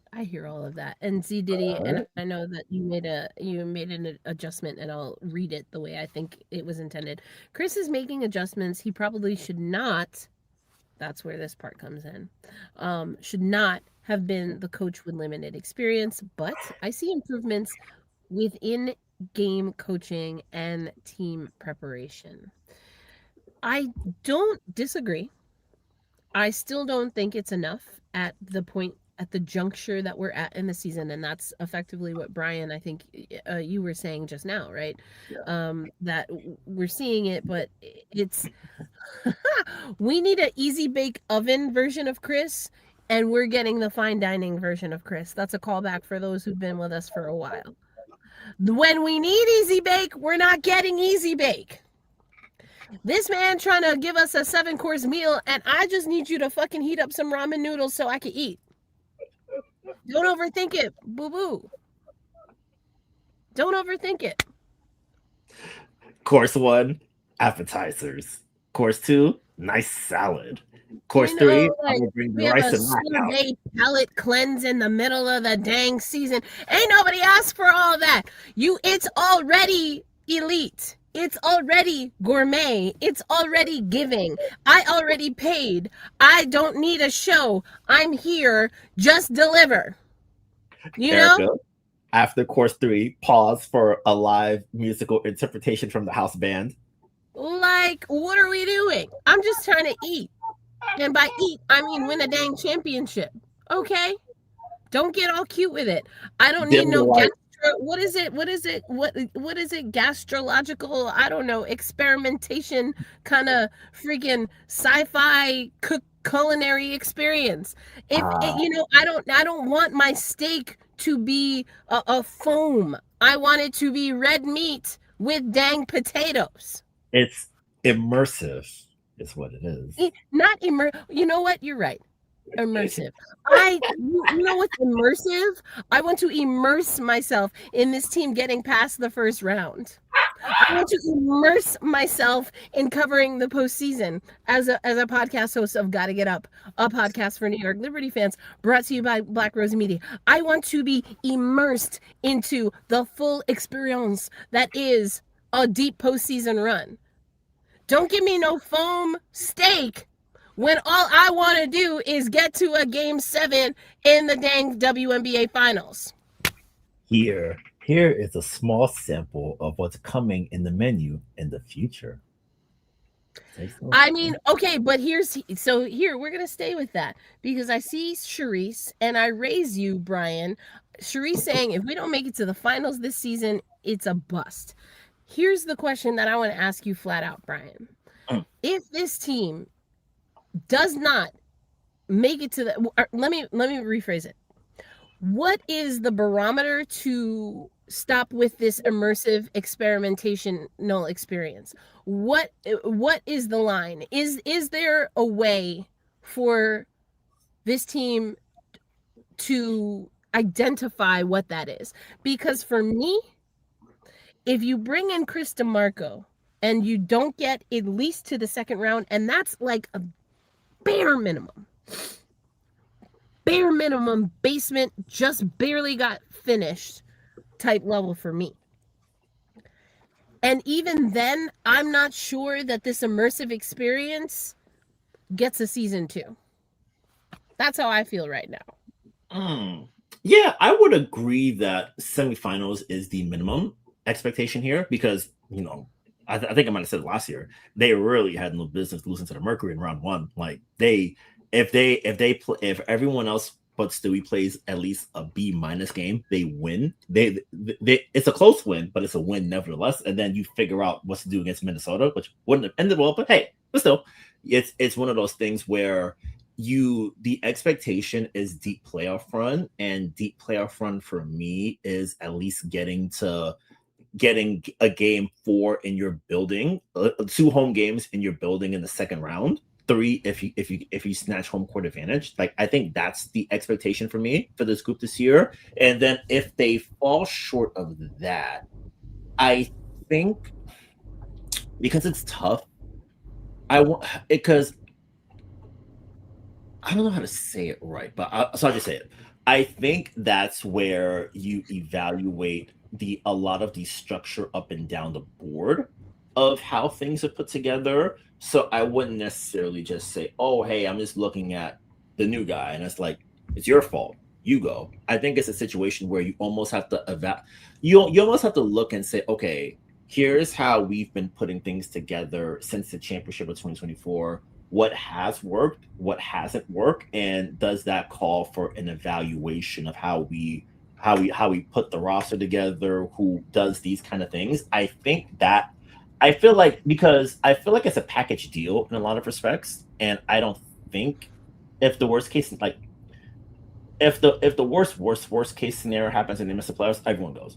Like, I feel safe in saying that, and that's just me saying that. Like, but they won't. I don't think they will miss the playoffs because they have too much room and they have tiebreakers over a lot of teams. But if they fall short of the goals that we have, and I think they have internally, I think that's where the combination of seasons not coming to bear, you're missing out on peak seasons and not really capitalizing in the ways you should be for Breanna Stewart in particular. It's okay, this hasn't hit in the past 2 seasons. What hasn't been working right? And is that a situation where we need to adjust how we put things together, that kind of thing? So I feel it would be I feel like it wouldn't just be, oh, hey, going back to Golden State loose. It's oh, hey, what's happening across the board and what does it look like? I feel like that's the deeper question, and I think that's the one that leads to more radical thought and thinking. What's that man's name? Vince somebody? I gotta cut you off right there, man. And by cut you off, I didn't cut you off at all because you actually finished this time. I can't McMahon. That's this man's name. I'm gonna do the Vince McMahon gift to you right now, just because what you said, Brian. I had a visceral reaction to what you said for this reason. You talk about if it falls short of the semifinals this year, then it's a serious evaluation. I'm sorry. Isn't that why the New York Liberty opted not to go with Sandy Brondello and use that opportunity to not re-up a contract because it was about, I think I was using the term future proofing, but it was about getting the team ready for the future. So when you say something like that, and you also say that it wasn't the decision to move on from Sandy Brondello was not contingent on the 2025 season alone, that these conversations were happening even in 2024. This is where I gotta Vince McMahon you, because it sounds to me, Brian, like the evaluation has already been done. And the conclusion that we came to is Chris DeMarco. So if Chris DeMarco cannot get you at least to where you were in the beginning of the evaluation process, is second finals in a row, but effectively the finals. If that's the start of the evaluation process and that's the ceiling, then this team that has been assessed and evaluated to then move in the direction of Chris DeMarco needs to make the finals. If it's on the bottom end, before letting Sandy Brondello go, you just got to the first round. You didn't get out of the first round. That's quite the range. For me, I don't see Chris DeMarco being the right coach to get this roster, who we're being told is still in a championship window, to the finals. I don't see it. Maybe I'll be wrong, and it could happen this season. Maybe I'm wrong. I think that I've seen enough to feel pessimistic that this is a team that can make the finals. I think there is a lot that this team has to prove to show me that they can get to a finals. And I'm not even thinking about the other teams that they'll have to face. So you talked about Atlanta. I was surprised to hear Dallas, because I personally do not want to see Dallas at any point early in the playoffs should these two teams face off. I mean, I know you got that win, but by the hairs on your chinny chin without Paige. And as someone in the chat, I forget who it was, mentioned, the guard play, the backcourt head to head. I don't like that matchup for New York when it comes to, I hear what you're saying about the front court, but when you were talking, Brian, I was thinking about, well, isn't that wild? Because what did we talk off top? Get Han and JJ in the damn paint.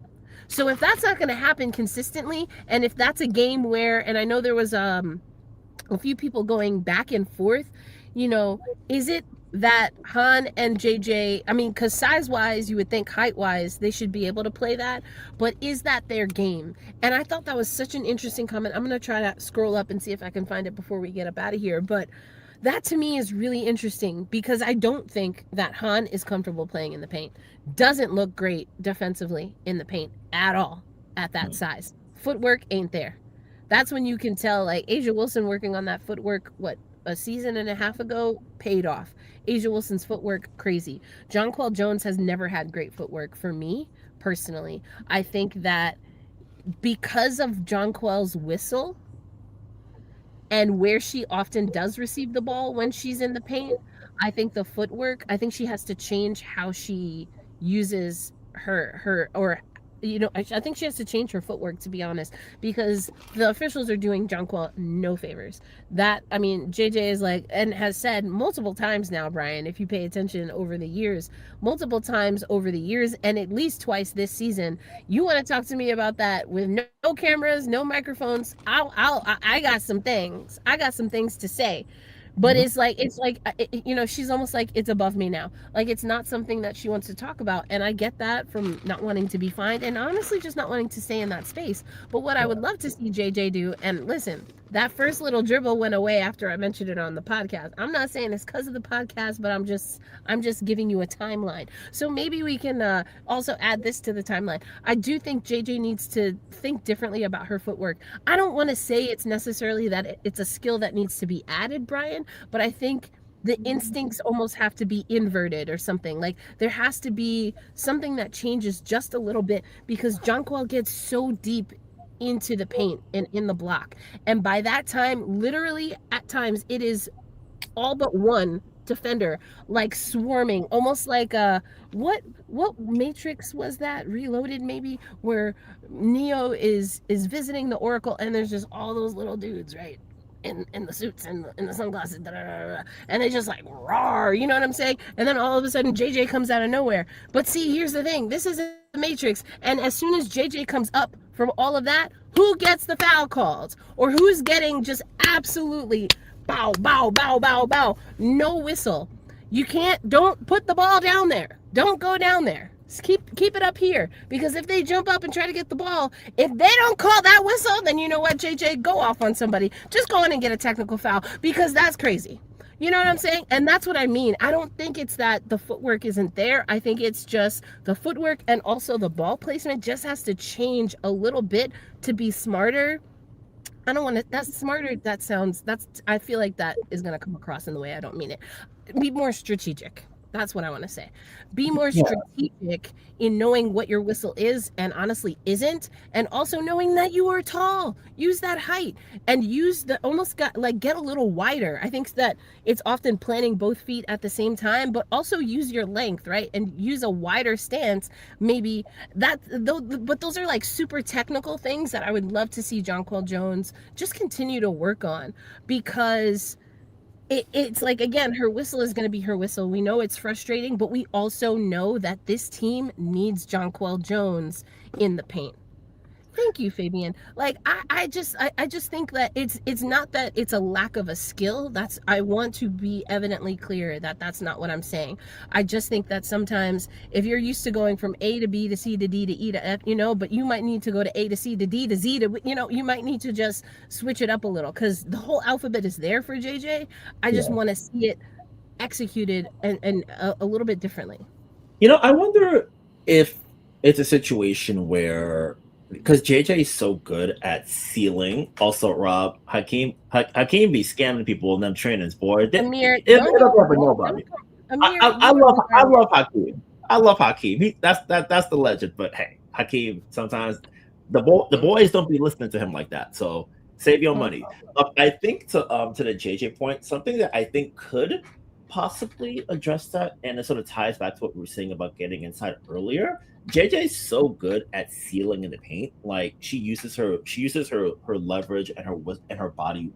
Like, she positions herself really well on those seals, and sometimes the ball doesn't get into her when she creates that advantage.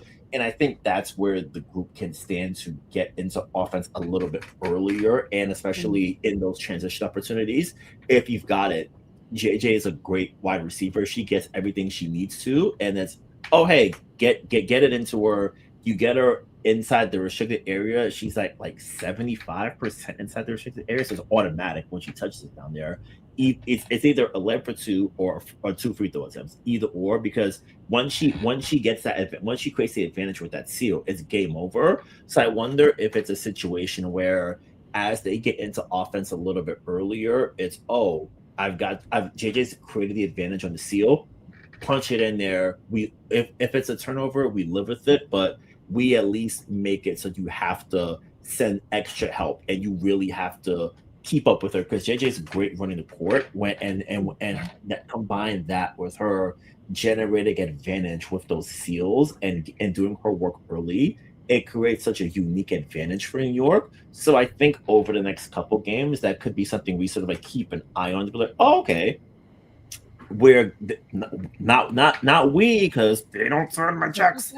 They can create that advantage and make the most of it. And I think that allows the offense to stay successful in the ways that it has been, while also making it so you don't have to burn too much energy to create shots late in possessions because those become a grind.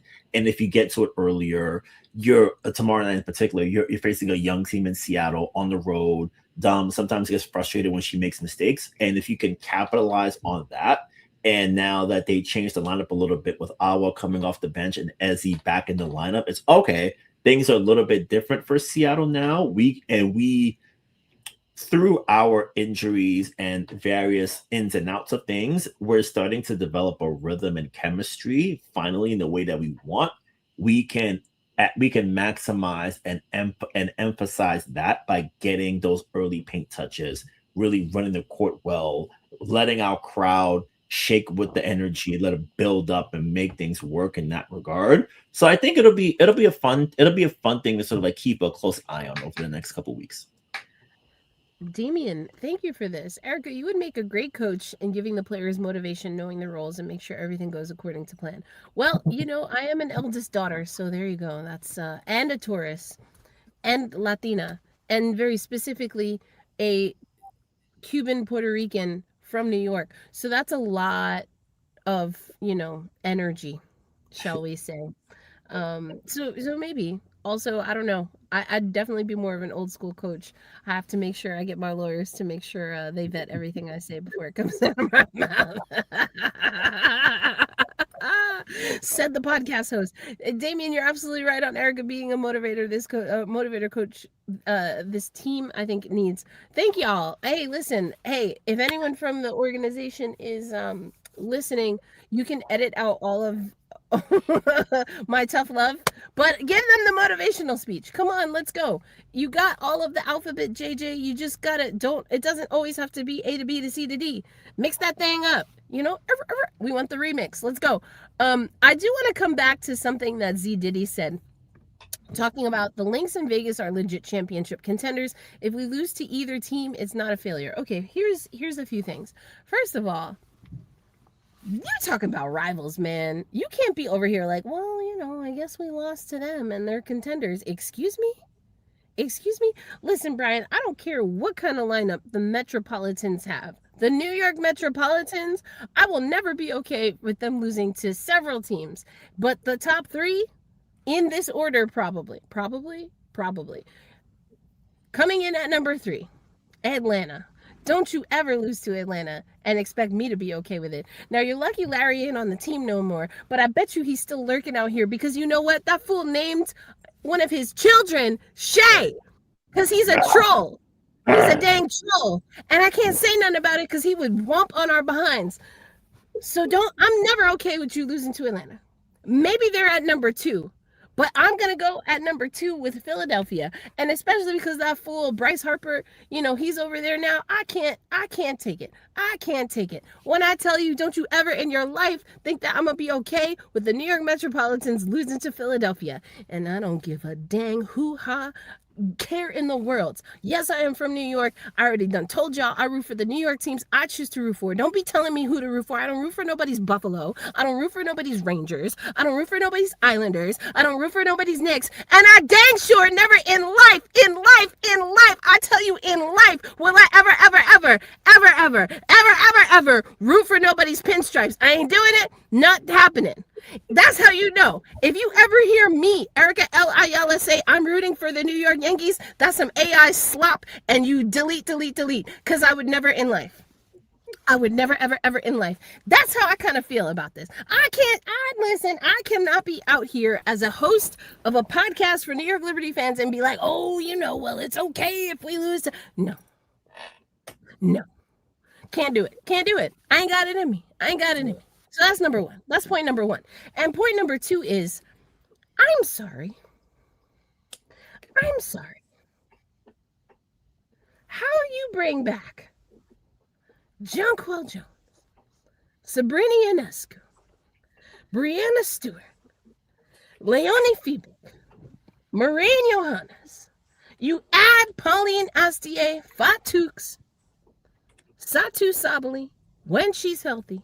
And I know that's a big if, that's a big win, but I'm just saying. You know what? Matter of fact, I'm going to take Satu out of this because she hasn't had an illustrious and long New York Liberty career. So we're going to take her off the table. How you bring back all that? And all of a sudden, this team is not expected to be a contender? What changed? What changed? What changed? And this is why some people are hating on me for pointing out the coaching staff. Because again, and I've said this before on our other podcast when we talk about the Seattle Storm, if you tell me that roster, all them people that I just named, and then more, isn't a championship contender on paper, you're a lie. You're a lie. You're a lie. They are a championship contender on paper. Now, what's on paper and what comes to be totally different things. I understand that. Before you don't come at me, let me finish. You know I take a while, but I'm going to get you there. I promise. So if it's not the roster, then what else changed? And if what changed is also not the problem, then who and where did the change come from? Because if it wasn't okay on the 25 side, and now you flip it to the 26 side, and it's still the track still ain't grooving, you gotta scratch somewhere, baby. Is it the record or is it the needle? You feel me? What are we talking about? Something has to give, because there's no way that in reality, with where this league is, that you got all that on your roster and your big three have played together, because that was what happened in 25, Brian. They were in and out. They weren't playing together. I don't have the games in front of me, but the majority of the games this season, the big three have played together. So help me understand how you don't see that in the landscape of this WNBA, that roster should be able to be a contender. And if it's not, somebody messed up somewhere, and it's either on the coaching staff or in the front office. Maybe it's both. I don't know. But I'm not giving nobody a pass for this team not being a true contender. And a 7-8 spot, that ain't it for me. That ain't it for me. Yeah, I think for now it's almost like certain benchmark, not benchmarks, almost like certain buttons you have to hit. It's okay. We want to get out of 7, we get to 5, get out of 5, get to 3. And if you get to 3, get to 2, because I don't think they have enough room to catch Minnesota like 8 games behind, 7.5, 8 behind. Too far enough to think about, I'd say, is the best way I put it. So now it's what's the next best, what's the setup as we get ourselves to where we need to be. And I think that's where stacking up high quality wins against teams above you and playoff contenders across from you, I think that gives the confidence for them. So I think they have some banner games coming up. They draw Indiana next week, Vegas on Sunday, and I think they play Minnesota right before the FIBA break. So those are some marquee matchups that I would want to see great performances from. We've seen them play Vegas tough all season. 2 wins on the board. One that doesn't count because it was the Cathy Cup. They got the first one against Indiana, but then they messed up in the second one. So now that matter of fact, they have 2 Indiana games, in fact. One in Indy next week and then one in Barclays the week after, something like that. So you have 2 matchups against an Indiana team that has seemingly found itself and is really playing at an explosive level on offense. So now it's a test of our defense has been bad, but our offense has been really good. If we get into a shootout, can we keep up? The answer might be yes, but we'll have to find out in a hurry. and there's no more, oh, we've got to like see what it looks like, because Indiana is without, we'll see what they look like, because I don't think Dantas was playing that much, but now you're down a big Oh, who had decent, she's end of season. surgery. Yeah. So now it's okay. Indiana has one less center to work with, and Aaliyah, as good as she can get into foul trouble. And if you take advantage of that, it's okay. Probably should be more foul trouble than she gets into, man. Talk about come on now.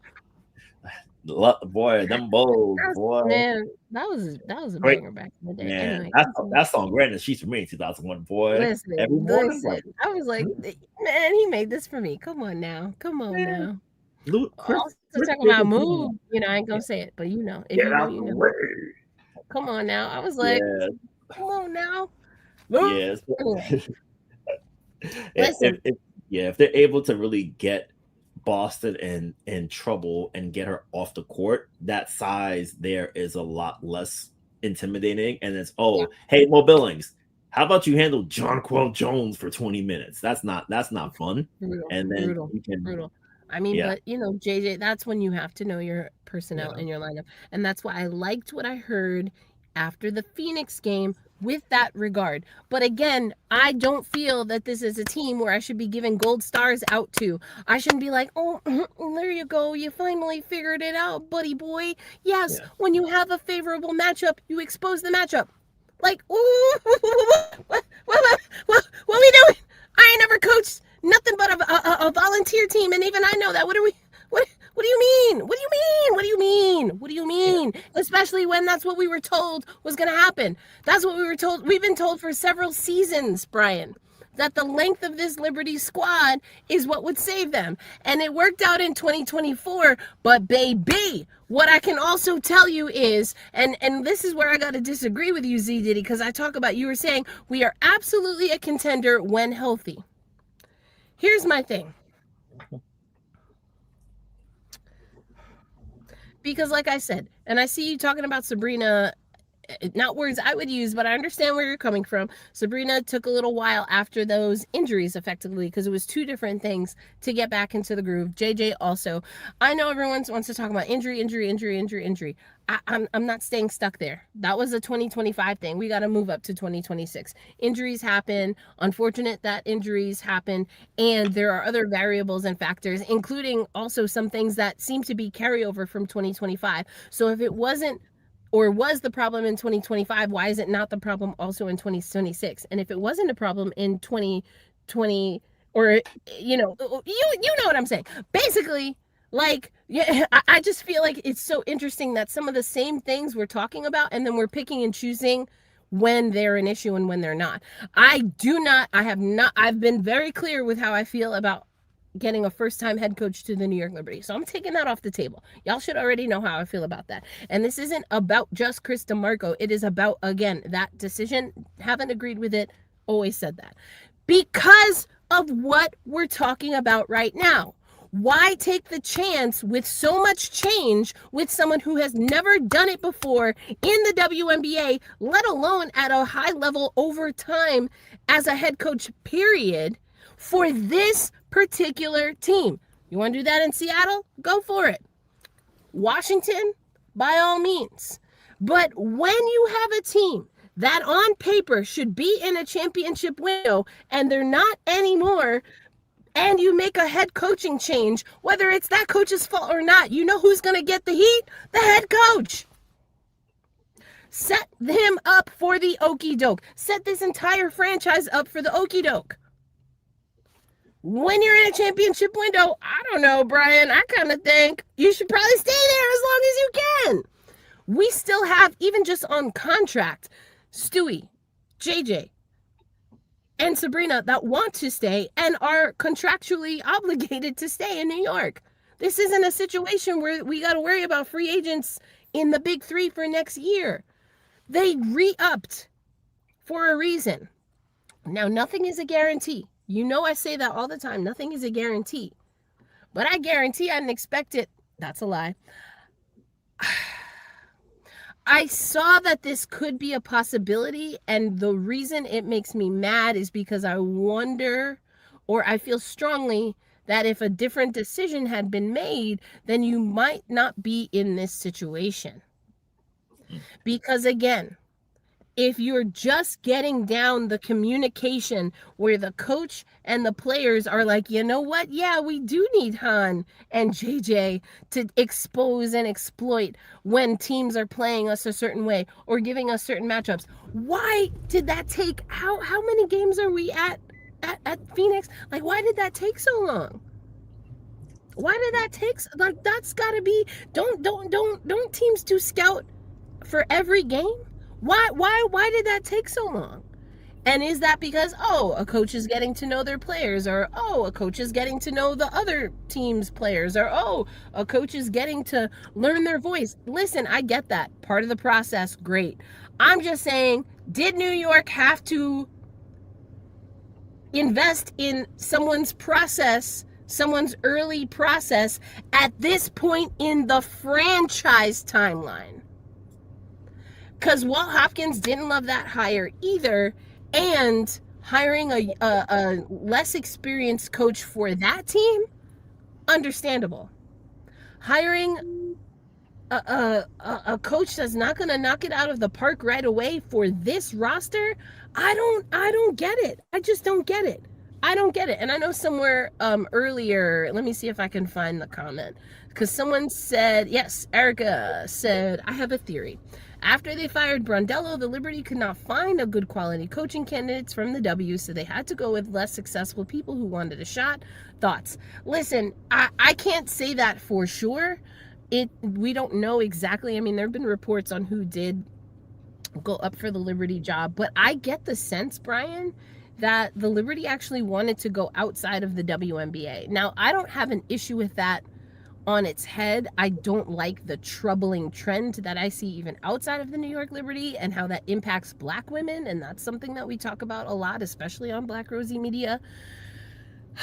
I do think that from what we heard reported, that there were people that had WNBA experience that were interviewed for the job. Now, whether they made offers or just didn't want to go in that direction, I'm not exactly sure personally, so I'm not going to say anything on that. I think that is possible. I don't want to say that that's exactly what's happening. I don't know that I feel comfortable saying that's exactly what happened. What I do want to say is, because I think that's maybe reading into the tea leaves a little bit too much. I understand, and I think it's on the table, perhaps, but I think it's reading into the tea leaves too much. I don't know exactly what that looked like. It also makes me wonder, like, the Brondello hire to me seems like the outlier, as opposed to Walt Hopkins and Chris DeMarco, for me, are almost of the same ilk. But it was Sandy, honestly, that's the outlier. Not just because she's the woman, not just because she's the former WNBA player, but I think philosophically, Walt Hopkins and Chris DeMarco are a lot closer to each other than either one is to Sandy Brondello. So if anything, I sometimes wonder, what was going on for the Brondello hire, because it seemed to be, it's noticeably different for me, Brian, than DeMarco and Hopkins. That's more what I feel. I don't know about this particular thing that Erica is bringing up, but for me, it's more of, okay, what is Jonathan Kolb going for, and did Sandy actually fit that? Or was that a situation where when you have Sandy Brondello available, you call Sandy Brondello? I don't know. Was that a situation where, I don't know how they landed on that. Was everyone in agreement with that? Or, how did those internal conversations go in New York? For me, that's maybe more of the question than it being that was the situation with DeMarco.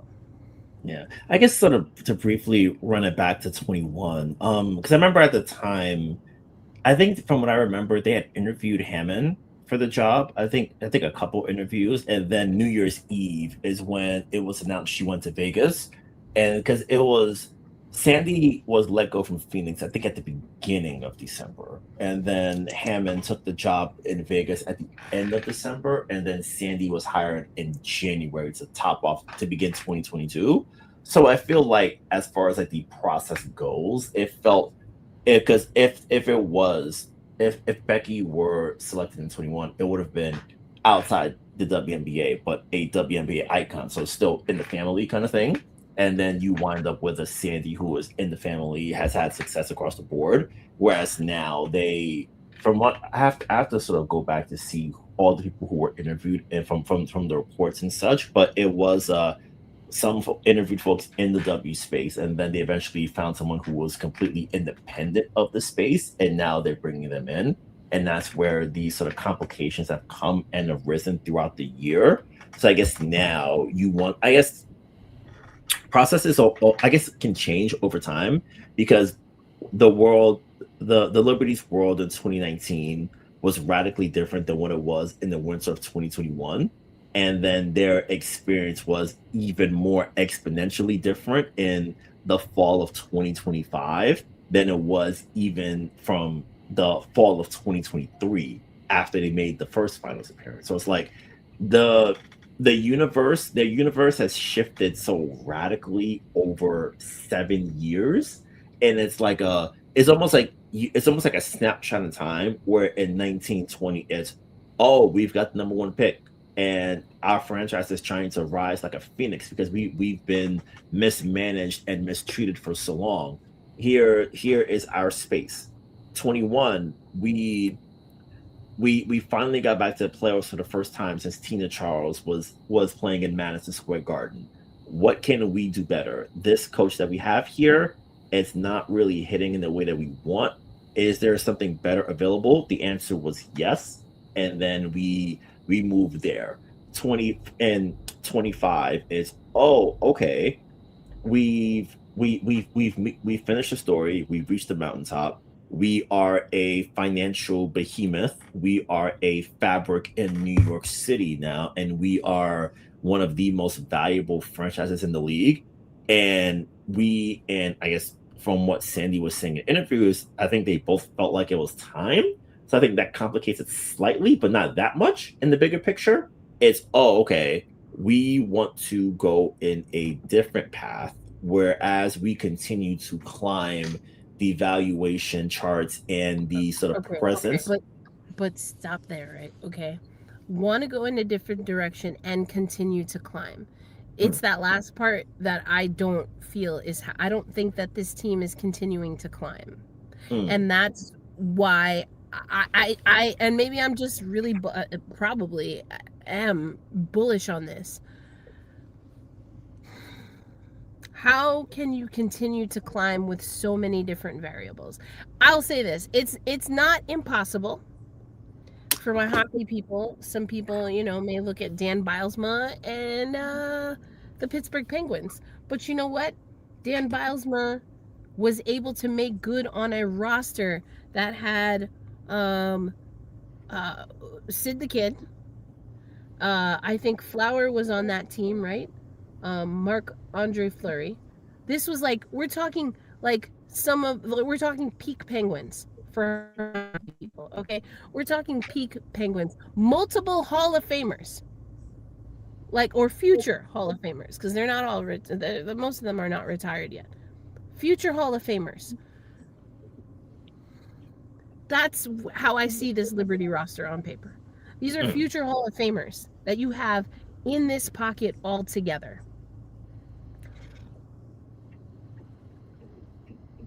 I think you need to find someone that has the experience or has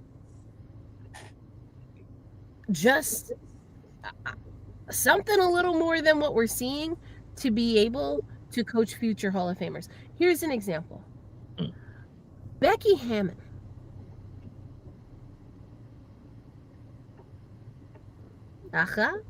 First time head coach. Wins a title. Now, there are a lot of things that are different between Chris DeMarco and Becky Hammon. There are also some similarities between Chris DeMarco and Becky Hammon. But you know what I also think is different? Perhaps. I have said this for years, Brian, you know this. Bad boy Bill Laimbeer GM'd that coach, or GM'd that team to perfection. he don't get enough credit for being the GM, the architect of that Aces squad, and it's still paying dividends. Here's the thing, though, that I want to, and this is where I want to go to another Z Diddy comment. Now, I read things with a little sass sometimes. They're like, "Come on now, Z Diddy, don't be coming for me too hard now. Don't be coming for me too hard." Talking about Erica is very simple. We are 11-4 with Leo, Stewie, JJ, and Astier playing together. I will agree with you if we play poorly with Leo healthy. Here's my question. Here's my main question. Because we've had this conversation before, right, Brian? No, not a healthy Leo, and Betnijah Laney-Hamilton DNP. For what reason, I know not. What that tells me, and now you know I'm biased. I will always lean. Sorry, the car was making weird noises. I will always lean towards defense. To me, if we're a Leo away, a Niara Sabali away, a Betnijah Laney-Hamilton, well, to me at least, I still think we're a Betnijah Laney-Hamilton away from winning more games. You know what that tells me? That this team wasn't set up to play good defense.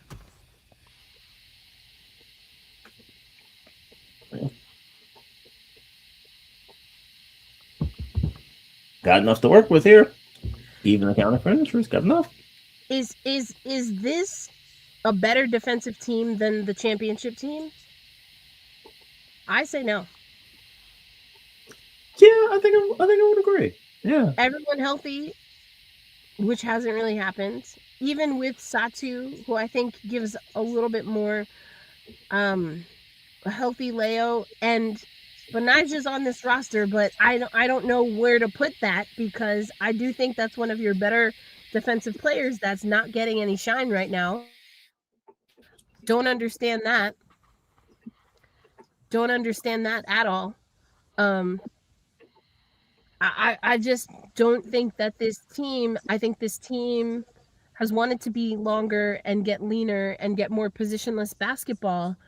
And a lot of people talk about the age. A lot of people talk about the athleticism. I don't necessarily like either one of those. I don't completely feel comfortable with that as the sweeping reason that this team. And then again, if you read our newsletter and are one of our paid subscribers, you know I absolutely dismiss and will always dismiss that it's gotten more European. And that's code also, because there are Black Europeans also. Yeah. Just like there are Black Latinas. But anyway, I digress. I poo-poo at that as well. But that, again, is a conversation for our newsletter, the Women's Basketball Roundup, because, yeah, we go there. But anyway, to me, this team, yes, it got longer. Yes, there are some great offensive units that you can have on the court. Yes, got taller. But did it get better defensively? On the flip side, let's just talk about Golden State for a minute. Golden State built a team to be superb defensively at all positions. At all positions. And what have they had to do? And I think that they did. Will it be enough? We'll see. But they're in a good position now. So there you go. Is it, they added Gabby Williams and are having Gabby play a position that she plays for her national team. And so you have that, and you counter that to, I don't think that the decisions and the additions that were made for New York were necessarily with defense in mind. Now, Pauline Astier is interesting because, Brian, I've asked about what is the partnership with Sabrina going to look like.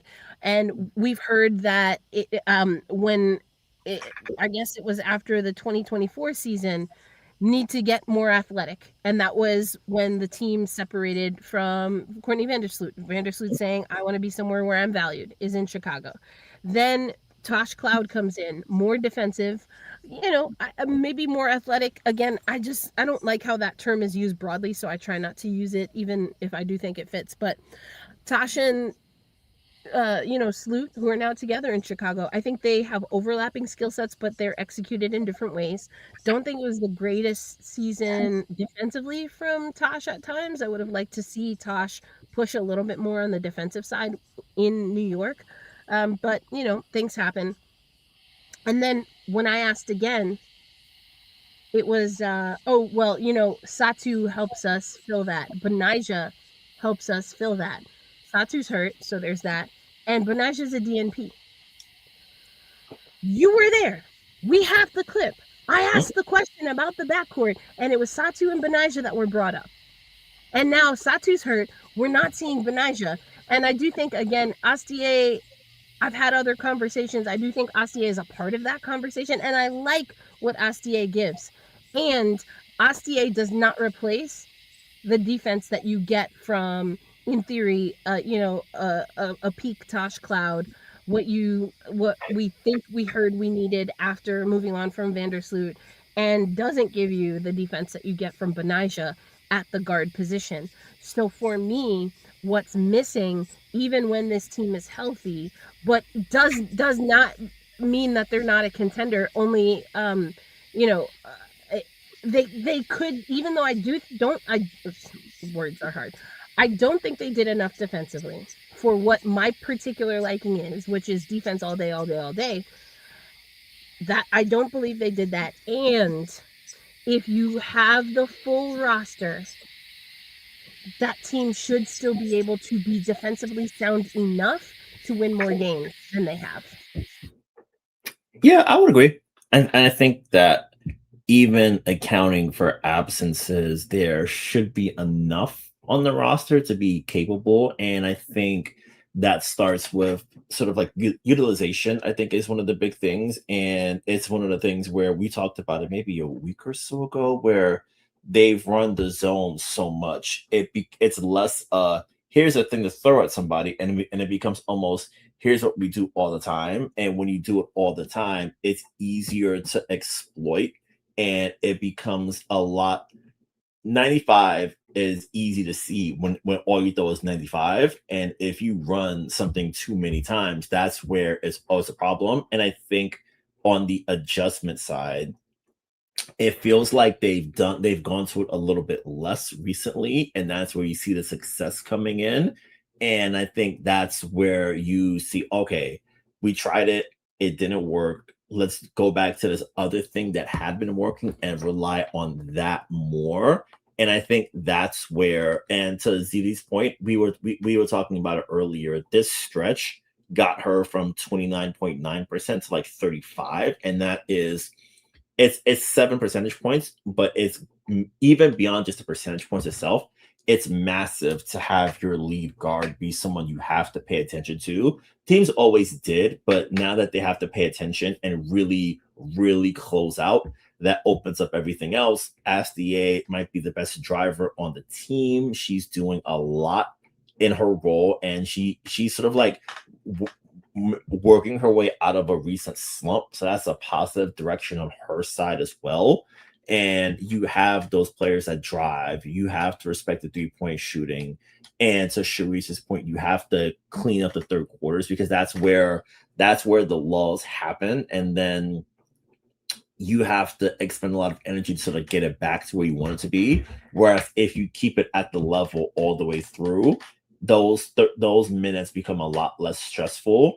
And even though the bench sort of like sealed the game last Monday night against Seattle, you want to be in a situation where you're comfortable sitting and letting the bench run for even longer, because you know that 15 is going to stay 15. And then if it goes down to like 13, so what? You guys held it down long enough.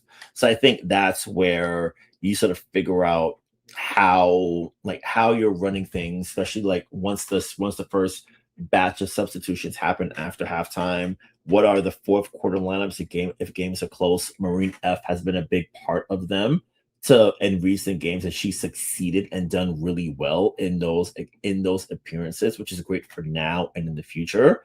So, and I think when it comes to putting the rest of the season together, when it comes to sort of figuring out what combinations work, that's where you see, okay, I don't have to overextend Brianna Stewart to save us, because I have players like Marine for 2 who are contributing. Beck Allen is playing great. She didn't score last night, but she played some tough defense. I think she had like 2 blocks, if I'm not mistaken. So she was contributing and doing a lot of things well. And it's okay, I can lean on that. And Sabrina has really been on fire the past couple weeks since the end of regulation against Dallas. She's really played at a high level. When she in their last batch of wins, every time she's taken at least 10 shots, they win. So it's a situation where I want my lead guard being as aggressive as possible and putting the ball in her hands even more and trusting her to make things shake.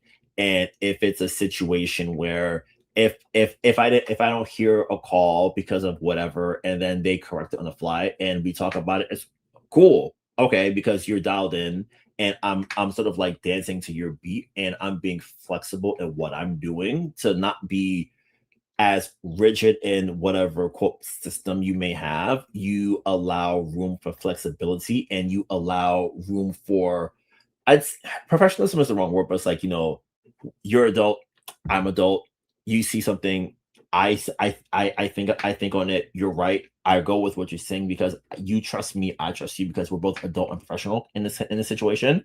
So I feel like that part plays a role too. But I think ultimately these are still like cool, but there's still so many bigger things they have to like iron out and get right before things really heat up in October in postseason time. So as encouraging as this stretch has been, you want to see more wins. You want to see more wins by more than one possession. You want 10, 12, 14-point wins. You want dominant, comfortable wins from here till the break, and then from when everyone's back from the break and beyond, as you're rounding into the home stretch of the regular season, you figured out your 8-player rotation because coaches don't do 10. Like pick any coach you want, Sandy, Becky, whoever you want. They'll give you 8 at most in the playoffs, and some people just give you 6 if it calls for it. So that's going to be the next challenge. I've got to figure out my playoff rotation, and then interesting. That's interesting because I saw a comment saying like we need Betnijah Laney-Hamilton in the playoffs. Here's my thing. New York Liberty didn't do anything at the trade deadline for a while. I never agreed with this, but for a while people were saying, oh, the DNPs, it's because they're getting ready to trade. I mean, other people played and were traded. I mean, it happens, like Anissa Morrow played the game right up until the trade. Yeah. So I never understood that as the excuse. The DNPs, if they're being used for something that is either injury or personal related, then that is really, it doesn't sit well with me. It's very uncomfortable. Right. And it doesn't sit well with me that the organization then would do that if that were the case, because there are other designations, not with team personal reasons, injured list. There are other designations that you can use if that's the case. So I don't know that I'm completely leaning towards that being the situation. I don't know whether this is something where maybe the front office is involved in kind of saying we don't want this, but that doesn't, again, at least from what we heard from Jonathan Kolb, it seemed like Betnijah Laney-Hamilton was supposed to be a part of the plan. So that doesn't make sense. And it was early on. Right. And is this truly a coach's decision? Also, if it's not the coach's decision and it keeps saying in the box score DNP coach's decision, then you're putting the new head coach in a really tough spot. Yeah. So like none of this makes sense to me, Brian. From any way that I slice it, it just seems a little odd. Now, what have I also said? And this was in the comments earlier. I've also said I didn't think that Betnijah Laney-Hamilton necessarily looked 100%, had that crossover game, that looked good, but I kept saying, I was like, the step isn't there. I've said it on the podcast. I've said it with you at training camp and in the preseason. I've said it to, I say this a lot because I've seen that. So even knowing that I felt that Betnijah Laney-Hamilton just wasn't quite there yet from my eye test, I can tell you I still don't understand not utilizing Betnijah Laney-Hamilton because of what you just said. You want to figure out the playoff rotation, and the line that we're given when Chris DeMarco is asked about Betnijah Laney-Hamilton is you can't play everyone.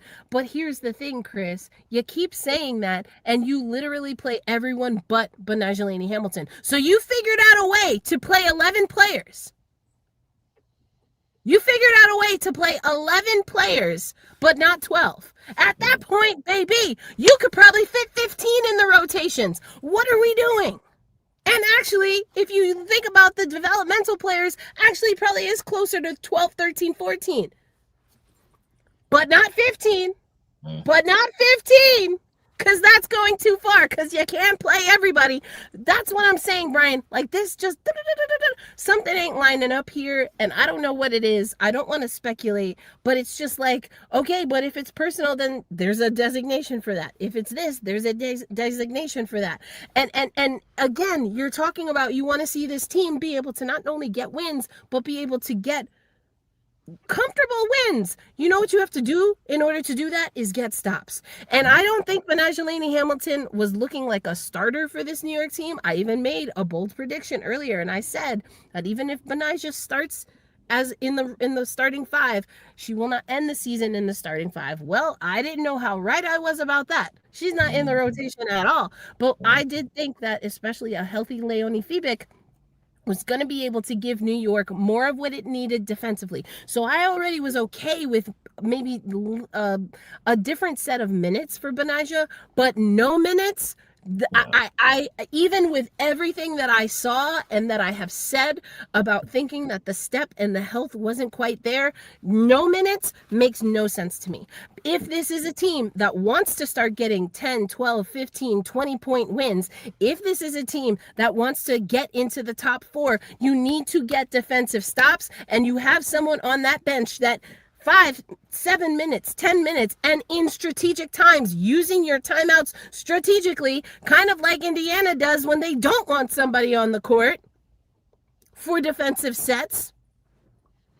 Those are all strategy things that you can use when you need a stop, and you can utilize Betnijah Laney-Hamilton in that way. And I don't understand why that doesn't seem to be an option for the New York Liberty. But if it's injury, then let us know and use that designation. If it's personal, then let us know and let us know that designation. Because now the only thing that makes logical sense to me is that there's somewhere where wires are being crossed and people aren't on the same accord and the same page, and that the promise and what we have been told is the value of Betnijah Laney-Hamilton for one reason or another with one person or maybe multiple. Now that value is not the same, and why that is, we don't know. But I can tell you that if you weren't going to use Betnijah Laney-Hamilton, then making a trade to get someone who can also be, even if it's just for 5 minutes, for the last 5 minutes, can get you more stops than you're getting at end of game scenarios, that to me would be worth it and would be a thing that this New York Liberty team could use to get more comfortably back into their championship window. But that didn't happen, Brian. Yeah, and I think just in thinking about rotations and such, Beck Allen is starting now, and there was a stretch earlier in the year where she was racking up DNPs, and I know it was a lot of, that's interesting. Like theoretically, like it's that you can't play everyone, but also here's someone who can help. And now that Beck is starting and playing well, she's contributing in ways that help this group. And then it's a situation where once when Leo gets back, good point, Mike. And well, I agree in the first half. This like brain. I already told you. Brain. Let's read what Mike said. Yeah. I think Sabrina turned it over twice in a row, like 3 times. Listen, I think that's nitpicking. Everybody turns the ball over on this New York Liberty squad, so like let's not pick on Sabrina. Anyway, she really isn't a point guard. That's the point that I was reacting to, because also something that I've asked, something that we haven't quite gotten the answer to, and something that I continue to see as something that needs to be figured out for this New York Liberty squad. Is she a point guard or not? Is she a hybrid or not? Is she a 2 or not? Pick something and stick with it. And yes, there have been injuries, but one of them was to Sabrina. Astier is right there. You know, there are other options. Fatouk's now. Don't even get me started, Mike Boy, because we will be on here for another hour, and I really do need to leave this car at some point. I am parked. I am ready to go into my domicile for the week while I'm here in Florida. But I mean, that's just one of the things. It's just some things to me are just not adding up, and saying and wanting to believe that this team is still in a championship window versus some of the things that are, they just seem hybrid rebuild to me. Some of these things just seem hybrid rebuild to me, and I don't understand. I that's endlessly frustrating to me, because it's like, pick, and it's fine, just pick something, but just pick. Yeah, and I think because we got audio of it, and we'll share on our socials. Sabrina was talking just in general about B in general last night, just like teammates and such, saying that even though she's not playing, she's still someone that's helping the players out, giving them that good guidance, really being a part of the team. And I feel like that part is a situation where, because I think sometimes when players don't play, they may sort of like, it's the natural I'm not here kind of thing. It's like you're there, but you're not there. And I think, to Laney-Hamilton's credit, she's still making herself involved. So even if the minutes and appearances are, it's hard, like she's open about it. She's like, man, it's hard. It's very, you feel it. And she's trying to figure it out and go along with everyone else who's frustrated on her behalf. And she's still like, hey, I'm doing what I do. I'm still doing my part to be a leader on the team and someone that is present and helpful in that regard. So I think that part matters a lot. And, she says it all the time. You just got to stay ready, because when the number's called, it's, oh, hey, we haven't played in a month, but we need you now. Like, make it happen now. And I think when that moment does arise, and I feel at some point it will, I think like she's out the rotation now, but sort of similar to what I was saying earlier about Beck Allen being out the rotation. She was out the rotation and then back in it starting. And then when Lara gets back, probably going to fall out the rotation. So it's going to be complicated in that regard. But once you keep yourself prepared for whatever opportunity falls out of the sky, you do that. And then you're out there. Is okay, good. I got it. Like, I'm shake out the cobwebs a little bit, but I'm straight. Like, it's cool. I make it work. So, and I think that's Yeah, I think it's interesting. The Rebecca Allen thing, I've said this before, I don't agree with some of the heat that she's gotten in the past few years, and I'm glad that she's getting more minutes to prove that, because I do think she adds, like, the length that we keep hearing about as a promissory note of sorts for this New York Liberty. Like, Rebecca Allen is one of those players, and we're seeing that because, she can make significant game swings by just having that length and being able to block shots as a wing. So I like that piece. But the difficult part for me is, going back to some of the things that were said here, like, I don't, from what I've seen, and granted, I just have to go off of what I've seen, and also what I know of this New York Liberty squad. I don't think that Betnijah Laney-Hamilton is the biggest liability on this roster, and I mean that matter of factly. We've talked about it on this show alone. Han defending players around her size or who are more physical in the paint. Don't love it. Don't love how it looks. Jonquel Jones and Han both shooting from the perimeter early in the shot clock, early in the game. Not my favorite thing. Can't really stand it. Someone else earlier mentioned the zone. I like the zone in specific aspects and elements. I think the reason that you're seeing more zone for this team is because of what I said about this team defensively. It was not built to be a better defensive team than the championship team in 2024. Period. Even when healthy. Not a better, player for player, a better defensive team. Just not. And one of the best defensive players on that 2024 team that had to get the shot back is not playing. I don't understand it. I don't understand it.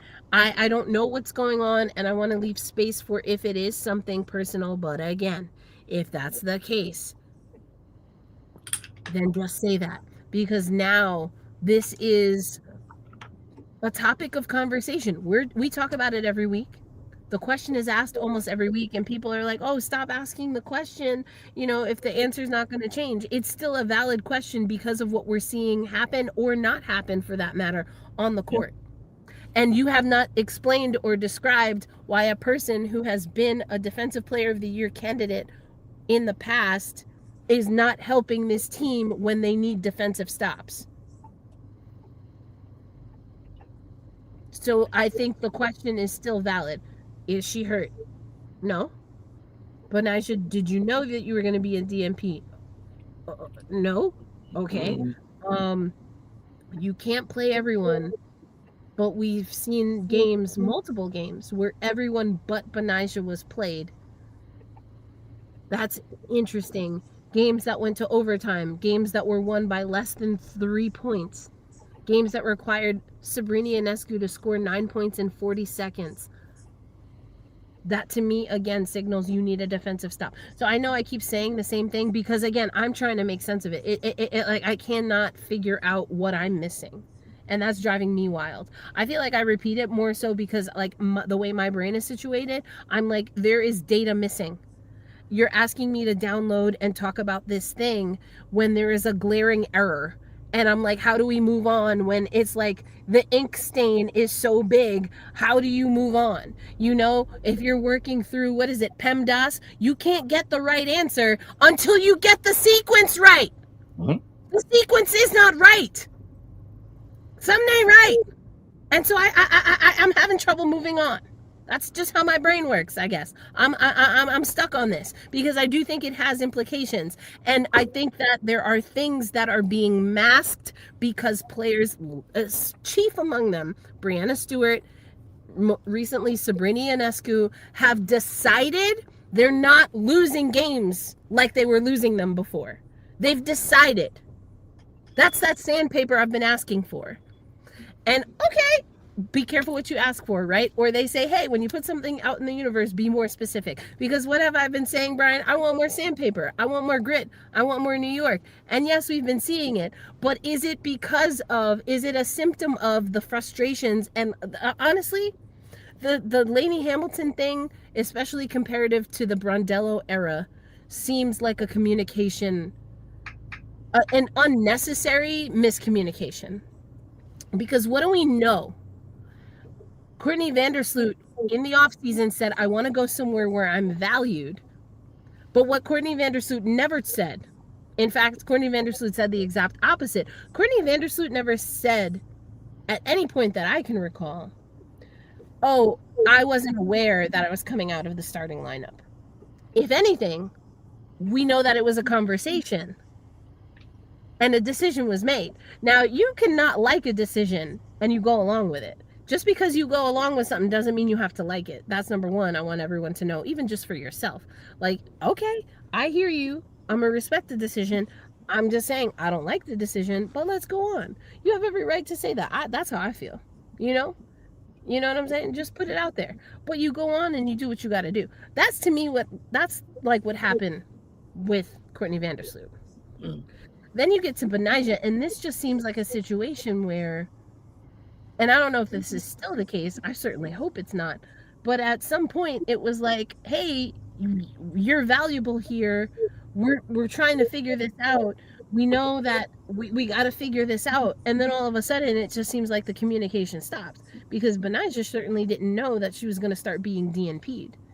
She seemed to indicate that she was ready and ready to come back after having some physical ailments and also being away for personal reasons. So now, because of that whole sequence, again, it seems like there is data missing.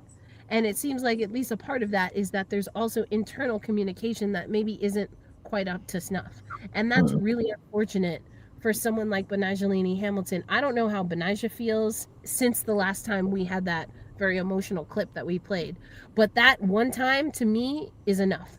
And if the DNPs keep coming, I just hope I don't know for sure what the conversations have been. And maybe, Brian, you can tell us if Betnijah has said anything more about them. But it just seems like if it went from she not knowing to now all of these DNPs, with the coach at least not telling us why they're DNPs, I just hope that the communication didn't stay stuck on, I didn't know I was going to be a DNP. I mean, I don't know. Has Betnijah talked more about that? Has there been any indication? Yeah, I have to reread it. She did media yesterday. A guy from the Post, I think Kevin Foss or whatever. A guy who was subbing for Maddie, for Maddie Kenny, who was pinch hitting for Maddie.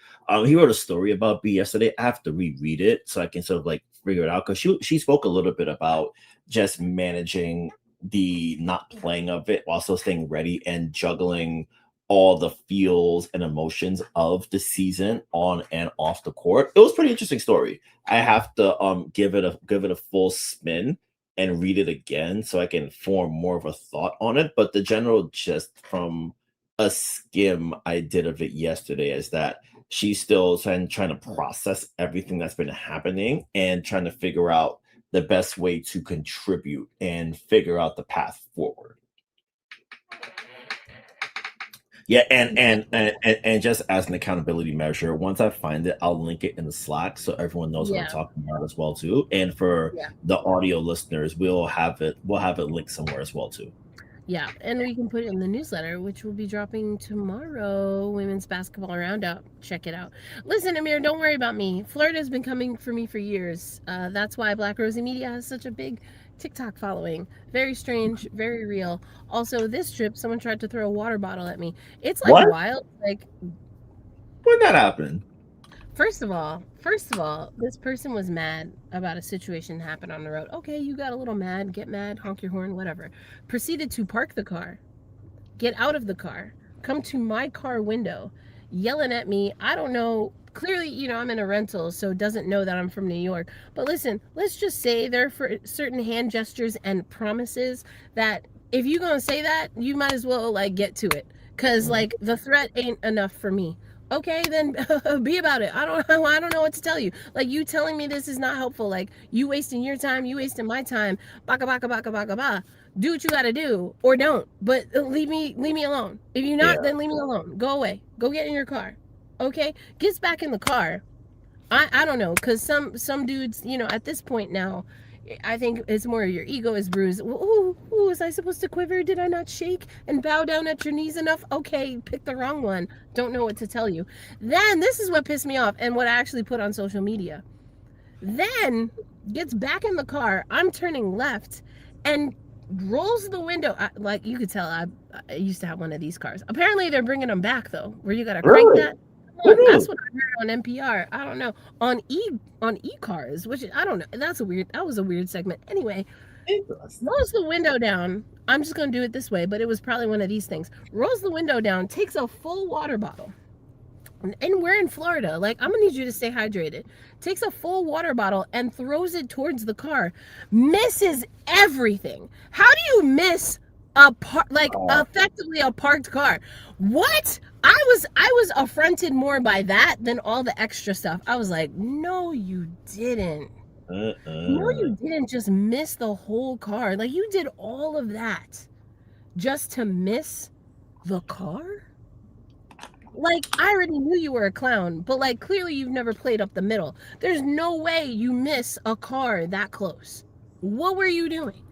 Right. What were you thinking? For what? Anyway. So, all that to say, Amir, I ain't worried about these Florida streets. Do what you gotta do. You know what I'm saying? Like, come on. At this point, do what you gotta do. And if that's how you get down, well, I don't know. That's a choice. Just like it's a choice for the New York Liberty. Don't know what's going on, but we're gonna keep talking about it because, again, it's just like the math ain't mathin' for me, and I keep bringing it up, and I hope I'm wrong. And I want to say this. I hope that I'm wrong, and I hope that this doesn't become something in the equation that we're talking about in the off season, whenever that may come. Hey, prove me wrong. Make it do what it do. And all this be like, Damien's gonna come on here, be like, Erica, you were wrong. Al Page gonna be throwing shade. Aloysius gonna be giving me, hypotheticals, making me feel all uncomfortable on these social media streets. I would love for all of that to happen. I don't know if it is, though. I don't know if it is. There we go. I don't know if it is. See, Damien saying, we've had our differences. But everything you said about Betnijah Laney not getting involved when the need is right, shame on DeMarco. I don't know. It just is something ain't adding up. Something ain't adding up. Thank you, Z Diddy. I will be careful. Florida better be careful. That's who better be careful. But listen, we're going to wrap up here. I just think a lot of questions. I do think it's possible for this team to get in the top 4, but they really got to start showing us what they expect to be in the playoffs now if they want to do that. Mm-hmm. Because, ain't no time like the present. Why wait another minute? All those things. And it's the urgency. We've talked about this before, right? Urgency is still lacking for me with this squad. And I don't know that. For me, it's uncomfortable sometimes to watch and think that this team maybe doesn't necessarily realize that the pace that they're on doesn't necessarily signal what the team says it's going to be about. Yeah. Not Apple Page saying, be careful what you ask for, Erica. LOL, I'm real petty. Oh, I love it. I mean, I'm going to hate it because I'm on the receiving end, but listen, y'all know I get my lick back all the time. So come on now, come on with it. Yes, and please do drop a like on this podcast. Appreciate y'all.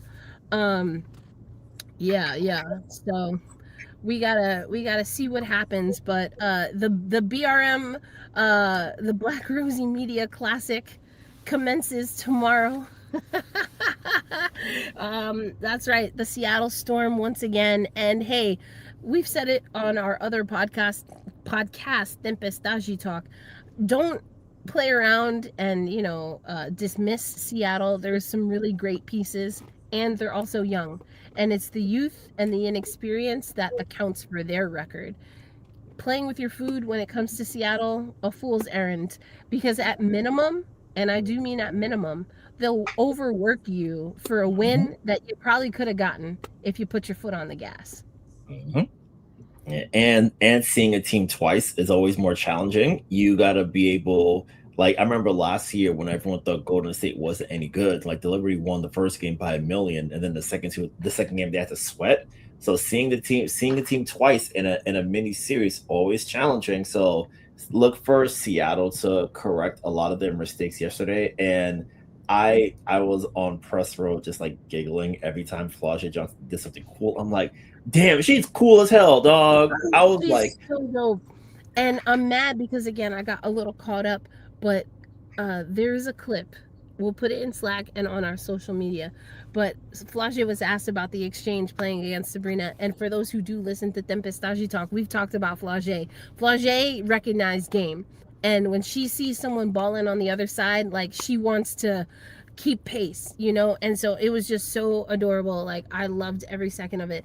And then after the game, she was asked about it and she was like, listen, I ain't saying nothing. Next question, and this is what I love about Flau'jae and also what I love about Sabrina. Flau'jae, basically, I'm not going to say it as cool as she said, but she's like, listen, I ain't saying nothing that's going to be put in the newspaper that then she's going to read and drop 20, or 30 or whatever on me.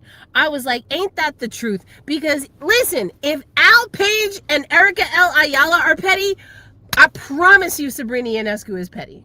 Sabrina's like, oh, you not going to formally invite me to the 3-point contest? Bang, let me show you I am her. Oh, you want to mess around and steal my Sabrinas? Got something for you. Oh, I'm only second team all WNBA. Let me just give you a casual second team all WNBA performance. You know what I'm saying? Like, she's petty. So that was smart, Flau'jae. And like I said, game recognized game. And I think honestly, Sabrina, if she sees those comments, might like that as well. So I'm looking forward to that matchup because I think those two are going to be jawing in like the best, purest way possible, and I can't wait. Yeah, it's gonna be fun. I'm looking forward to it. Like I like the energy Seattle has. They feel, even though the wins aren't there, the connectedness I think is there, and that part matters a lot, especially for a young group. So I think games like this, especially against elite level competition, sort of serve as an iron sharpening iron moment for them. So I'm looking forward to it. I think it'd be a good time. And I also agree. Ready to see what the weekend games have in store. Aces and Indy, got to get some wins here. Listen, it's going to be a really interesting weekend, including on America's #1 network and yours truly, because I'm here in Florida, and so are our Florida studios. We have our digital pregame show, and I am expected to join that pregame show ahead of the Saturday CBS game. So you're going to want to check that out. But hey, Brian, I mean, listen, I was like, we definitely aren't going long. I'm sitting in somebody's car, and by somebody I mean the rental people. Like, what is going on? And here we go, almost 3 hours later. It's just that we love y'all. There's so much to talk about. But Brian, you get last word before we close her out. Yes, we've got a lot coming up. The world famous women's basketball roundup is coming to you tomorrow. Erica will be back with Tempestashi Talk, and then this weekend in the game of the weekend on America's #1 network. Let's go. Absolutely. And like I said, I will be in the studio for pregame, so gotta do check out my fit for that one. Thank you as always to the amazing Brian Florentin, who again will be curating our next edition and installment of the Women's Basketball Roundup. We are using Beehive, and speaking of the Hive, like Beehive has so many different features that we're super excited to start using. We're going to integrate our podcast right on the same site and page as the newsletter, so you can access those right away. We've got some other things that we're working on, but we also want to make sure that we continue to add more subscribers, so you can subscribe for free and at any other of our premium tiers, and that will immediately get you into our Slack channel, where we've mentioned that a few times. But if you join at a paid tier, you will get access to our field guide. That's right, we have a field guide for the FIBA Women's World Cup that is happening in Berlin, Germany. We already have that first edition out. Australia is the only team that has their official roster ready to go. Some other teams are starting to dwindle down their rosters. That's why Fatux will be away for a little while. Marine, with the aforementioned. So make sure you check that out. Subscribe. Help us grow what we are building here at Black Rosie Media. And again, not going to want to miss it. I already dropped my hot take when it comes to the World Cup roster and how that will differ from LA. But we'll have to see all of that and more coming up in the newsletter. And of course, right here on Gotta Get Up, a podcast for New York Liberty fans. Thank y'all so much for coming in. And Z Diddy's talking about box out. You already know it's time to box out, but it's also time to wave as we end this Ellie approved podcast for New York Liberty fans. Peace out, everybody.